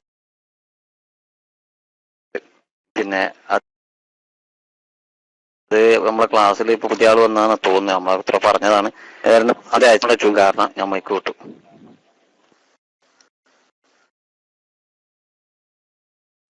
എന്താ ഇപ്പൊ കീശീരി തന്നെ ഇപ്പൊ 2 ആളുണ്ട്. എന്താ ഇപ്പൊ അതിന്റെ കഥ? കീശീരി തലേക്കെട്ടുള്ള കീശീരിയും തലേക്കെട്ടില്ലാത്ത ഒരു 1-ാം നമ്പർ ഉള്ള ഒരു കീശീരി. അപ്പം തലേക്കെട്ടുള്ള കീശീരിക്ക് 1-ാം നമ്പർ ഇല്ല. മനസ്സിലായില്ലേ? 1-ാം നമ്പറുകാരന് തലേക്കെട്ടില്ല, തലേക്കെട്ടുള്ള ആൾക്ക് 1-ാം നമ്പർ ഇല്ല. ചോദ്യമാണെങ്കിൽ പൗതിയെ കേട്ടുള്ളൂ, മുഴുവനോട്ട് കേട്ടിട്ടില്ല. എന്താ ഇപ്പൊ ഇതൊക്കെ പാടെ? സാധാരണ ചോദ്യം നല്ലോണം കേൾക്കലുണ്ട്, അതിന്റെ തുടങ്ങിയ തല ഞാൻ കേട്ടില്ല. ഏതായാലും തലയെക്കെട്ടുള്ളതോ അല്ലെങ്കിൽ 1-ാം നമ്പർ ഉള്ളതോ പുതിയ PC ഒന്നുകൂടി കിട്ടീനെ അയക്കും. ഏതായാലും ഒന്നുകൂടി ആ ചോദ്യം പറയാ, അല്ലെങ്കിൽ ഇവിടെ മറ്റേ പബ്ലിക്കിൽ ടെസ്റ്റ് അടിക്കുക ചെയ്താൽ മതി, എന്നാല് പറഞ്ഞുതരാം. അല്ലെങ്കിൽ ഞാനിപ്പോ പറയാൻ കഴിയൂല, എന്റെ തല കേട്ടിട്ടില്ല.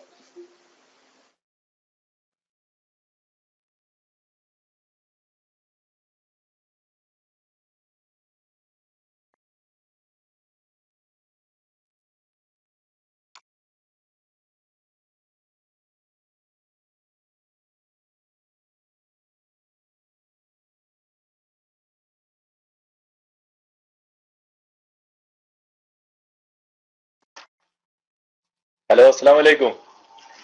ഉസ്താദ് കേൾക്കുന്നുണ്ടോ? ഹലോ.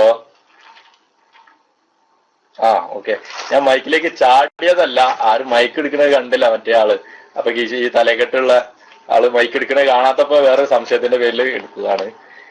സംശയം എന്ന് പറഞ്ഞാല് ഇപ്പൊ ഈ പ്രവാസ ജീവിതത്തിൽ ഉസ്താദ് പിന്നെ ഒരു ബാങ്ക് അക്കൗണ്ട് ഉണ്ടെങ്കിൽ ഗുണാണ്. പക്ഷെ അത് ഉണ്ടെങ്കിൽ അതിലേറെ ദോഷമാണ്, അറിയാം അങ്ങനെയാണ് എന്നുള്ളത്. അപ്പോ നാട്ടിലേക്ക് പൈസ അയക്കാൻ ഇപ്പോ എക്സ്ചേഞ്ച് വഴിയാണ് ഇപ്പം ഓടിക്കൊണ്ടിരിക്കുന്നത്. ബ്ലാക്ക് മണി അയക്കുകയാണെന്നുണ്ടെങ്കിൽ നാട്ടിൽ കിട്ടുന്ന ചിലപ്പം ഗാന്ധിജിന്റെ തല ഇല്ലാത്ത നോട്ടായ പിടിക്കപ്പെട്ടാൽ അതിനും നമ്മളെ തല വെക്കണം. അങ്ങനെയൊക്കെ വിഷയങ്ങളുണ്ട്. നമ്മളിപ്പോ രേഖാമൂലം തന്നെ ആയിക്കോട്ടെ എന്നുള്ള നിലക്ക് എന്താണ് എക്സ്ചേഞ്ച് വഴിയാണ് അയക്കുന്നത്. അപ്പോ വിഷയം ചോദ്യത്തിലേക്ക് ഞാൻ കിടക്കുകയാണ്. ചോദ്യം ഇതാണ്, ഈ ബാങ്ക് അക്കൗണ്ട് തുടങ്ങിയത് കൊണ്ട് അപ്പോ അതിനകത്തുള്ള പലിശക്ക് ഞാൻ ഉത്തരം പറയേണ്ടി വരുമല്ലോ. അപ്പോ ഇങ്ങനത്തെ ഉള്ള സാഹചര്യത്തില് എനിക്ക് വല്ല ഉതിറുണ്ടോ? അതല്ല എന്നുണ്ടെങ്കിൽ ഇനിയിപ്പോ നാട്ടിൽ പോയിട്ട് കല്യാണമൊക്കെ കഴിക്കണം എന്നുണ്ടെങ്കിൽ കായ് കൊല്ലം വേണം വീടൊക്കെ വെക്കുകയാണെങ്കിൽ. അപ്പൊ ഈ പൈസ അതിനകത്ത് കിടന്ന് ഇങ്ങനെ പെരുക്കിച്ച് പൂച്ചക്ക് മക്കൾ വെക്കണതിൽ ഇത് തോനെ കൂടുകയാണ്. എല്ലാത്തിനും തിന്നാൻ കൊടുക്കാന് എന്ത് ചെയ്യൂല, പൂച്ചക്ക് കഴിയൂല. അന്ന മാതിരി ഇപ്പൊ എല്ലാത്തിനും ഇപ്പൊ ഇതിന്റെ പലിശ കൂടുമ്പോ അതിനോട് റോട്ടുമേലെ അവിടെ അമ്പിട്ടാ മതി, അവിടെ പൊത്തടച്ചാ മതി എന്നൊക്കെയാണ് ഓരോരുത്തർ പറയുന്നത്. പാലുണ്ടാക്കിയാൽ മതിയെന്ന്. പൈസ കിട്ടിയാൽ മനുഷ്യന് തീർക്കാൻ തീരൂല. ഈ പൈസ എങ്ങനെയായാലും നമ്മളെ ആവശ്യത്തിന് എടുക്കുള്ളൂ.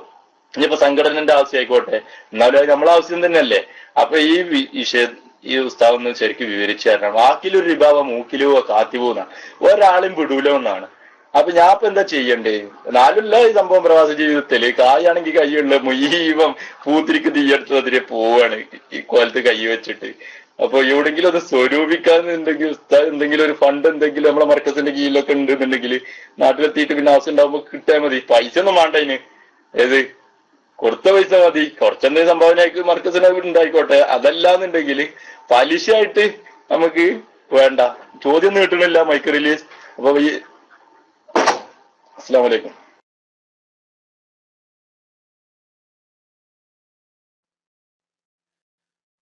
വളരെ പ്രസക്തമായ ചോദ്യമാണ്. പക്ഷേ പബ്ലിക്കിൽ അതിന് മറുപടി പറഞ്ഞു തരാൻ അതിലേറെ ബുദ്ധിമുട്ട്.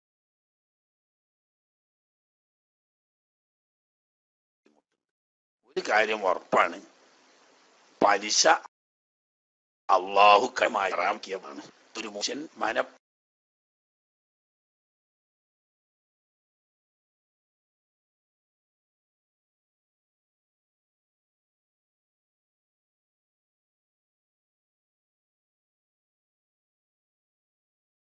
പൂർവ്വം വിട്ടു നിൽക്കൽ നിർബന്ധം കഴിയും.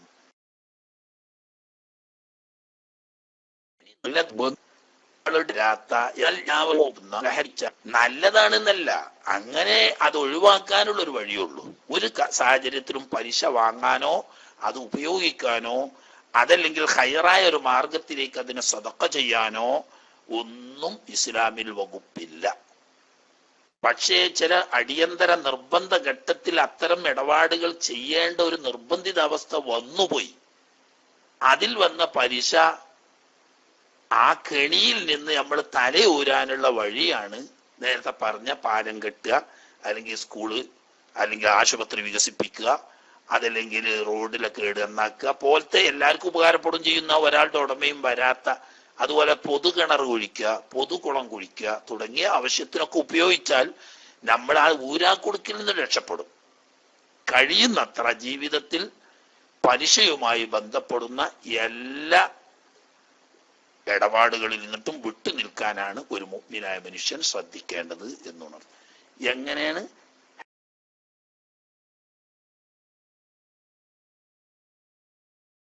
ഹൈലുകാരിയുടെ ഉംറ എങ്ങനെയാണ് അങ്ങനെയാക്കി ശരിയ എന്നത് പ്രാവശ്യം. അതേ സമയത്ത് ഹറാം ചെയ്തു കഴിഞ്ഞാൽ മക്ക ഷെരീഫിൽ എത്തിക്കഴിഞ്ഞാൽ ആദ്യം ഹജ്ജിന്റെ ഉംറയുടെ ഭാഗമായി നിർവഹിക്കേണ്ടത് തവാഫാണ്. ആ തവാഫ് കുളിച്ച് ശുദ്ധിയായതിനു ശേഷം മാത്രമേ ചെയ്യാൻ പറ്റുള്ളൂ. കുളിച്ച് ശുദ്ധിയായി തവാഫ് ചെയ്തു കഴിഞ്ഞാൽ പിന്നെ സയ്യും ചെയ്ത് മുടിമുറിക്കാം. ഇത് ആണ് അതിന്റെ രീതി. പക്ഷേ ഒരു സ്ത്രീ ഇഹ്റാം ചെയ്യുന്ന സമയത്ത് അവൾക്ക് സംശയമുണ്ട്, മക്കത്തെത്തി തവാഫ് ചെയ്ത് പൂർത്തിയാക്കുന്നതിന് ഹൈളുണ്ടാകാൻ സാധ്യതയുണ്ട് എന്ന സാഹചര്യം നിലനിൽക്കുന്നുണ്ടെങ്കിൽ അവൾ ഇഹ്റാം ചെയ്യുമ്പോൾ ദിവസം കുറച്ചേ ഉണ്ടാവുള്ളൂ. ഇപ്പൊ പ്രത്യേകിച്ച് 15 ദിവസത്തെ ഇത് പറഞ്ഞാൽ ഒരാഴ്ചയൊക്കെ ഈ മക്കത്ത് കഴിയുള്ളൂ.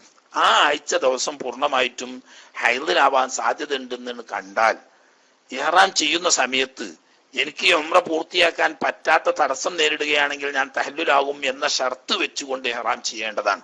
അങ്ങനെ ഇഹ്റാം ചെയ്തിട്ട് മക്കയിൽ ചെന്നപ്പോൾ ഇവർക്ക് ഹൈളാണെങ്കിൽ തൽക്കാലം തവാഫ് ചെയ്യാതെ കാത്തിരിക്കുകയും അവിടെ നിന്ന് പോരുന്നതിന്റെ ഇടയ്ക്ക് എപ്പോഴെങ്കിലും ശുദ്ധിയായിട്ടുണ്ടെങ്കിൽ അപ്പോൾ ഉടനെ കുളിച്ച് തവാഫ് ചെയ്ത് പിന്നെ സയ്യും ചെയ്ത് ഉംറ പൂർത്തിയാക്കേണ്ടതും ആണ്. ഇനി പോരുന്നത് വരെയും ശുദ്ധി ആയില്ല എന്നാൽ അവൾക്ക് മുടി മുറിച്ച് തഹല്ലുലായി തിരിച്ചു പോരാവുന്നതാണ്. അവൾ ഇഹ്റാമിൽ നിന്ന് രക്ഷപ്പെടും, ഉംറ ചെയ്ത കൂലി കിട്ടുകയില്ലെങ്കിലും. ഏതായാലും ഇഹ്റാം ചെയ്യുന്നതിനോ മറ്റോ ഹൈള് തടസ്സമല്ല. ഹൈളുള്ള സമയത്ത് ഇഹ്റാം ചെയ്യാം. പക്ഷേ തവാഫ് ചെയ്യണമെങ്കിൽ കുളിച്ച് ശുദ്ധിയായതിനു ശേഷം ആയിരിക്കണം. പിന്നെ തവാഫ് ചെയ്യാതെ സൈ ചെയ്യാനോട്ട് പറ്റൂലല്ലോ. ഇനി ഒരു സ്ത്രീ ചെന്നപ്പം ഹൈളൊന്നുമില്ല, അങ്ങനെ തവാഫ് ചെയ്ത് കഴിഞ്ഞു. തവാഫ് ചെയ്ത് കഴിഞ്ഞതിന് ശേഷം സൈ ചെയ്യുന്നതിന് മുമ്പ് ഹൈളുണ്ടായാൽ പ്രശ്നമില്ല, അവൾക്ക് സൈ ചെയ്ത് പൂർത്തിയാക്കാവുന്നതാണ്. കാരണം സൈന് ശുദ്ധി ഷർത്തില്ല, സൈ ചെയ്യുന്ന സ്ഥലം പള്ളിയല്ല. ഓക്കെ,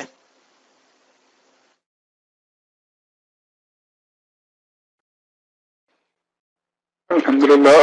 ഉസ്താദ്, മറ്റേ സഹോദരൻ പലിശയുടെ കാര്യം ചോദിച്ചിരുന്നു. ഇന്നാലും ഞാനും ഉസ്താദിന്റെ അടുത്ത് പലിശയായിട്ട് ബന്ധപ്പെട്ട ചോദ്യങ്ങൾ ചോദിച്ചിരുന്നു. ഉസ്താദ് വളരെ ഗൗരവമായിട്ട് തന്നെയാണ് പറഞ്ഞത്. അൽഹംദുലില്ലാഹ്. അതിന്റെ ഭാഗമായിട്ട് ക്രെഡിറ്റ് കാർഡ് സാധനങ്ങളെല്ലാം മാറ്റിയിട്ടുണ്ട്, ഇസ്ലാമിക് ബാങ്കിലേക്ക് മാറ്റിയിട്ടുണ്ട്. ഇവിടുത്തെ അക്കൗണ്ട് നാട്ടില് ഇൻഷാ അല്ലാഹ് അവരുടെ അടുത്ത് പറഞ്ഞേപ്പിച്ചിട്ടുണ്ട് പലിശ വേറെ ആയിട്ട് വെക്കാനായിട്ട്. അല്ലാതെ വേറെ നാട്ടിലെ ബാങ്കിൽ വേറൊരു ഓപ്ഷൻ നമുക്കില്ല.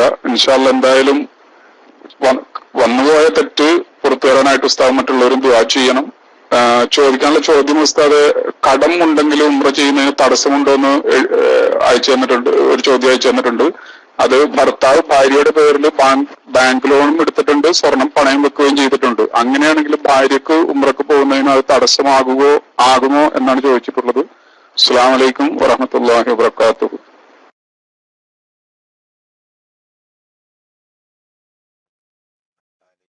അസ്സലാമു വറഹ്മത്തുള്ളാഹി വബറകാതുഹു. സമയം വളരെ പരിമിതമാണ്, 6 മണിയാകാൻ തുടങ്ങി. ഈ നേരത്തെ പറഞ്ഞ കാര്യം എവിടെയും പ്രത്യേകം ശ്രദ്ധിക്കേണ്ടതാണ്. വലിയ ഗുരുതരമായ തെറ്റാണ് ചെയ്തത്. അതായത് ബാങ്ക് ലോൺ എടുക്കുകയും അതിന് സ്വർണ്ണാഭരണം പണയം വെക്കുകയും ചെയ്തത് ഒരു ബുദ്ധിയുള്ള മനുഷ്യനാണെങ്കിൽ അത്യാവശ്യ ഘട്ടത്തിൽ ആ സ്വർണത്തിന് അല്പം എടുത്ത് വിറ്റിട്ട് തന്റെ ആവശ്യങ്ങൾ നിർവഹിക്കുകയും പിന്നീട് സാമ്പത്തികമായ സൗകര്യം വരുന്ന സമയത്ത് ആ സ്വർണം വാങ്ങിക്കൊടുക്കുകയുമാണെങ്കിൽ വൻദോഷമാവുന്ന ഹറാമിൽ നിന്ന് രക്ഷപ്പെടാമായിരുന്നു. അത് ചെയ്യാതെ ബാങ്ക് ലോൺ എടുത്ത് പലിശ കൊടുക്കുക എന്ന് പറയുന്ന കടുത്ത ഹറാമ് ചെയ്തതാണ്. അതൊരു തെറ്റ്, അതിന് തൗബ ചെയ്യാം. എന്നാൽ കടമുണ്ട് എന്നത് ഉംറ ചെയ്യുന്നതിന് തടസ്സമല്ല. കടം ഉള്ളതോട് കൂടി തന്നെ ഉംറ ചെയ്യാവുന്നതാണ്. പക്ഷേ കടം കഴിച്ച് സാമ്പത്തികമായ കഴിവുണ്ടെങ്കിലേ നിർബന്ധമാവുള്ളൂ. ഇനി കടം കഴിച്ച് സാമ്പത്തികമായ ബാക്കിയൊന്നും ഇല്ലെങ്കിലും ഒരാൾ ഉംറ ചെയ്യുകയാണെങ്കിൽ ഉംറ സഹിയാവുന്നതാണ്.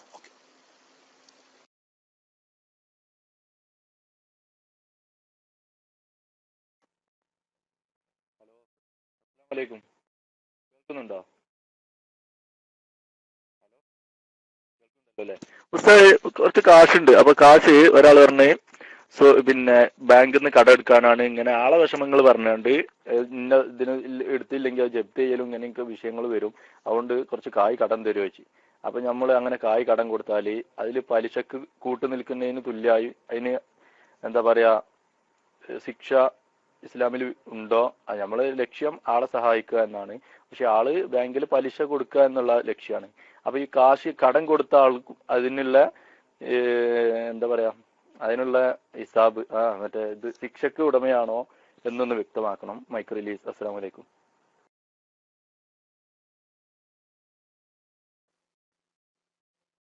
പലിശയിൽ നിന്നിട്ട് രക്ഷപ്പെടാൻ വേണ്ടിയിട്ട് നമ്മളോട് കയ്യിൽ നിന്ന് എല്ലാ സഹായവും ചെയ്തു കൊടുക്കുക.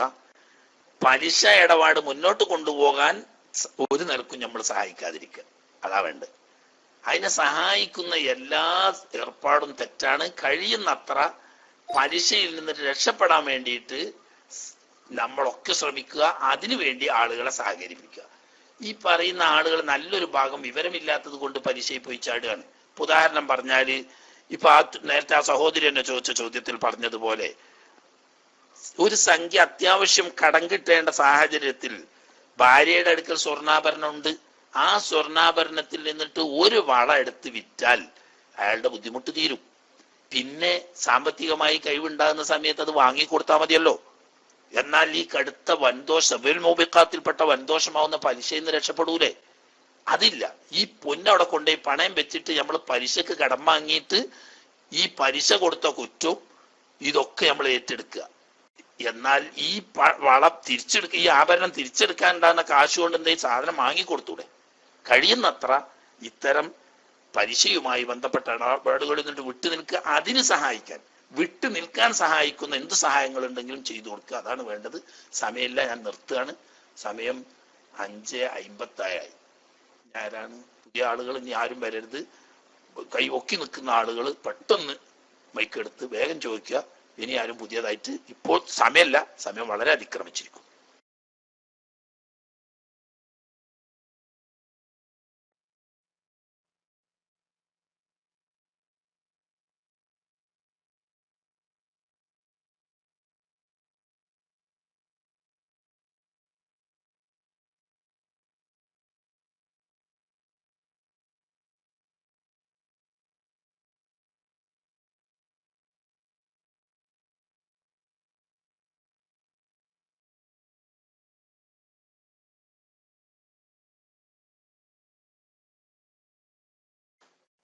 സമയമില്ല എന്ന് പറഞ്ഞോടത്താണ് ഒച്ചില്ലാത്ത കൊടിഞ്ഞ ഒച്ചില്ല. മനസ്സിലായില്ലേ? ഇനി ഒരാളുകൂടി ഉള്ളൂ, അദ്ദേഹം മൈക്കെടുത്തോട്ടെ. എന്നിട്ട് സമയമില്ല, 6 മണിയായി.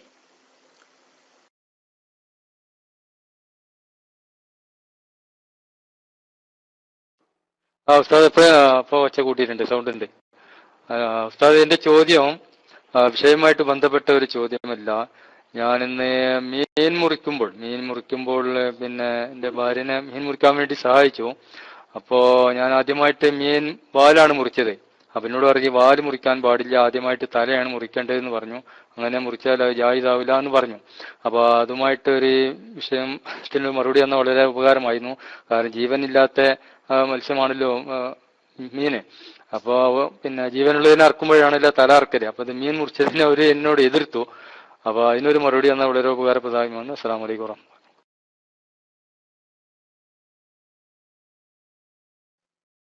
വലൈക്കും അസ്സലാം വറഹ്മത്തുള്ളാഹി. സാധാരണ ആ സാധുവിനെ സഹായിക്കരുത് എന്ന് ആദ്യം സഹായിച്ചപ്പോൾ പാരയാണ് വീണത്. ഈ കോലത്തിലാണെങ്കിൽ ഇനി സഹായിക്കാൻ ആളെ കിട്ടുക? നിങ്ങൾ നടു മുറിച്ചാലും കുഴപ്പമില്ല, വാല് മുറിച്ചാലും കുഴപ്പമില്ല, തല മുറിച്ചാലും കുഴപ്പമില്ല, ഒരു കുഴപ്പമില്ല. മനസ്സിലായില്ലേ? ജീവനുള്ളതാണെങ്കിൽ പോലും അതൊരു ഹറാമല്ല. പക്ഷേ ജീവനുള്ളതിനെ ബുദ്ധിമുട്ടിക്കാതിരിക്കാൻ നല്ലത് ആദ്യം കൗത്തറക്കലാണെന്ന് മാത്രം. അല്ലാതെ മീനിനെ അറക്കൽ തന്നെ നിർബന്ധമില്ലല്ലോ. വലിയ മീനൊക്കെയാണ് ജീവിക്കാൻ, കുറെ ജീവൻ നിലക്കുന്ന സൈസ് ആണെങ്കിൽ അറക്കുന്നത് സുന്നത്തുണ്ട്. കാരണം അതിന് കഷ്ടപ്പാടില്ലാതിരിക്കാൻ വേണ്ടിയിട്ട്. അല്ലാതെ വാലോ തലയോ നടുവോ എവിടുന്ന് മുറിച്ചാലും കുഴപ്പമില്ല. ഇനി മുറിക്കാതെ നിങ്ങൾ അതിന്റെ ഈ ഇതുണ്ടല്ലോ ചെളുക്കാന്ന് പറയുന്ന അതിന്റെ തൊലി ചുരണ്ടി കളഞ്ഞതിന്റെ ശേഷമാണ് മുറിക്കുന്നത്, അതിനും കുഴപ്പമില്ല. അതൊക്കെ വിവരമില്ലാത്തത് കൊണ്ട് പറയാണ്. അത് ഏതുകൊണ്ടും തുടങ്ങാവുന്നതാണ്. ഓക്കെ, ഇനി സമയമില്ല കേട്ടോ.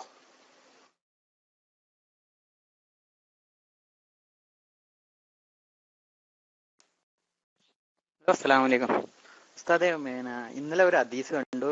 പിന്നെ ബാത്റൂമിൽ ഇരിക്കുമ്പോൾ സ്ഥലത്തിരിക്കുമ്പോൾ കിബിലേക്ക് മുന്നിട്ടും കൊണ്ട് പിന്നിട്ടും കൊണ്ട് ഇരിക്കാൻ പാടില്ല എന്ന് ഒരു ഹദീസ് കണ്ടു. അതിന് തൊട്ട് താഴെ തന്നെ ഒരു ഹദീസ് കണ്ടു. ബൈത്തുൽ മുഖദ്ദസിലേക്ക് പിന്നെ ഇരുന്നിട്ട് കണ്ടതായിട്ട് റസൂല് കണ്ടിട്ടുണ്ടെന്ന്. അങ്ങനെ ഒരു 3-4 ഹദീസ് ഞാൻ കണ്ടു. അപ്പോ എന്റെ വീട്ടിന്റെ ഉള്ളില് ബാത്റൂമിന്റെ ഉള്ളില് ക്ലോസറ്റ് കിബിലേക്ക് മുന്നിട്ട് ഒരു ക്ലോസറ്റ് ഇരിക്കുന്നത്. അത് ഞാൻ എന്താ ചെയ്യേണ്ടത്?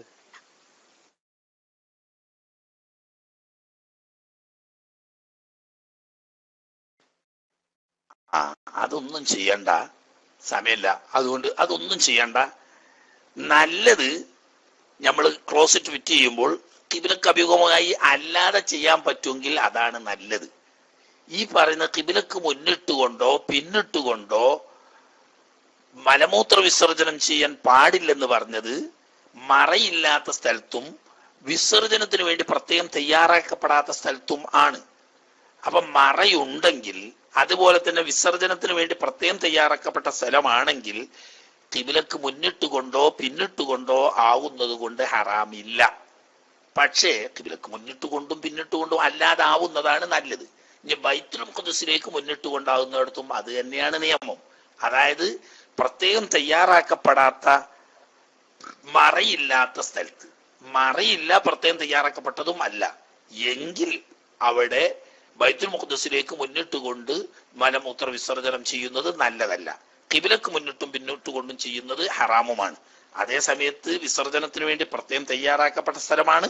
അതല്ലെങ്കിൽ മറയുണ്ട് എങ്കിൽ ഖിബിലക്ക് മുന്നിട്ടുകൊണ്ടോ പിന്നിട്ടുകൊണ്ടോ ആവുന്നത് കൊണ്ടും ഹറാമില്ല, ബൈത്തുൽ മുഖദ്ദസിലേക്ക് മുന്നിട്ടുകൊണ്ടാവുന്നതും വിരോധം. അപ്പൊ ഹദീസിൽ പരാമർശിക്കുന്നത് പ്രത്യേകം തയ്യാറാക്കപ്പെടാത്ത സ്ഥലത്തോ അതല്ലെങ്കിൽ മറയില്ലാത്ത സ്ഥലത്തോ ആണെങ്കിലാണ് എന്നാണ് മഹാന്മാരായ ഇമാമിങ്ങൾ അതിനെ വ്യക്തമാക്കിയത്. ഓക്കെ, സമയം വളരെ അതിക്രമിച്ചു.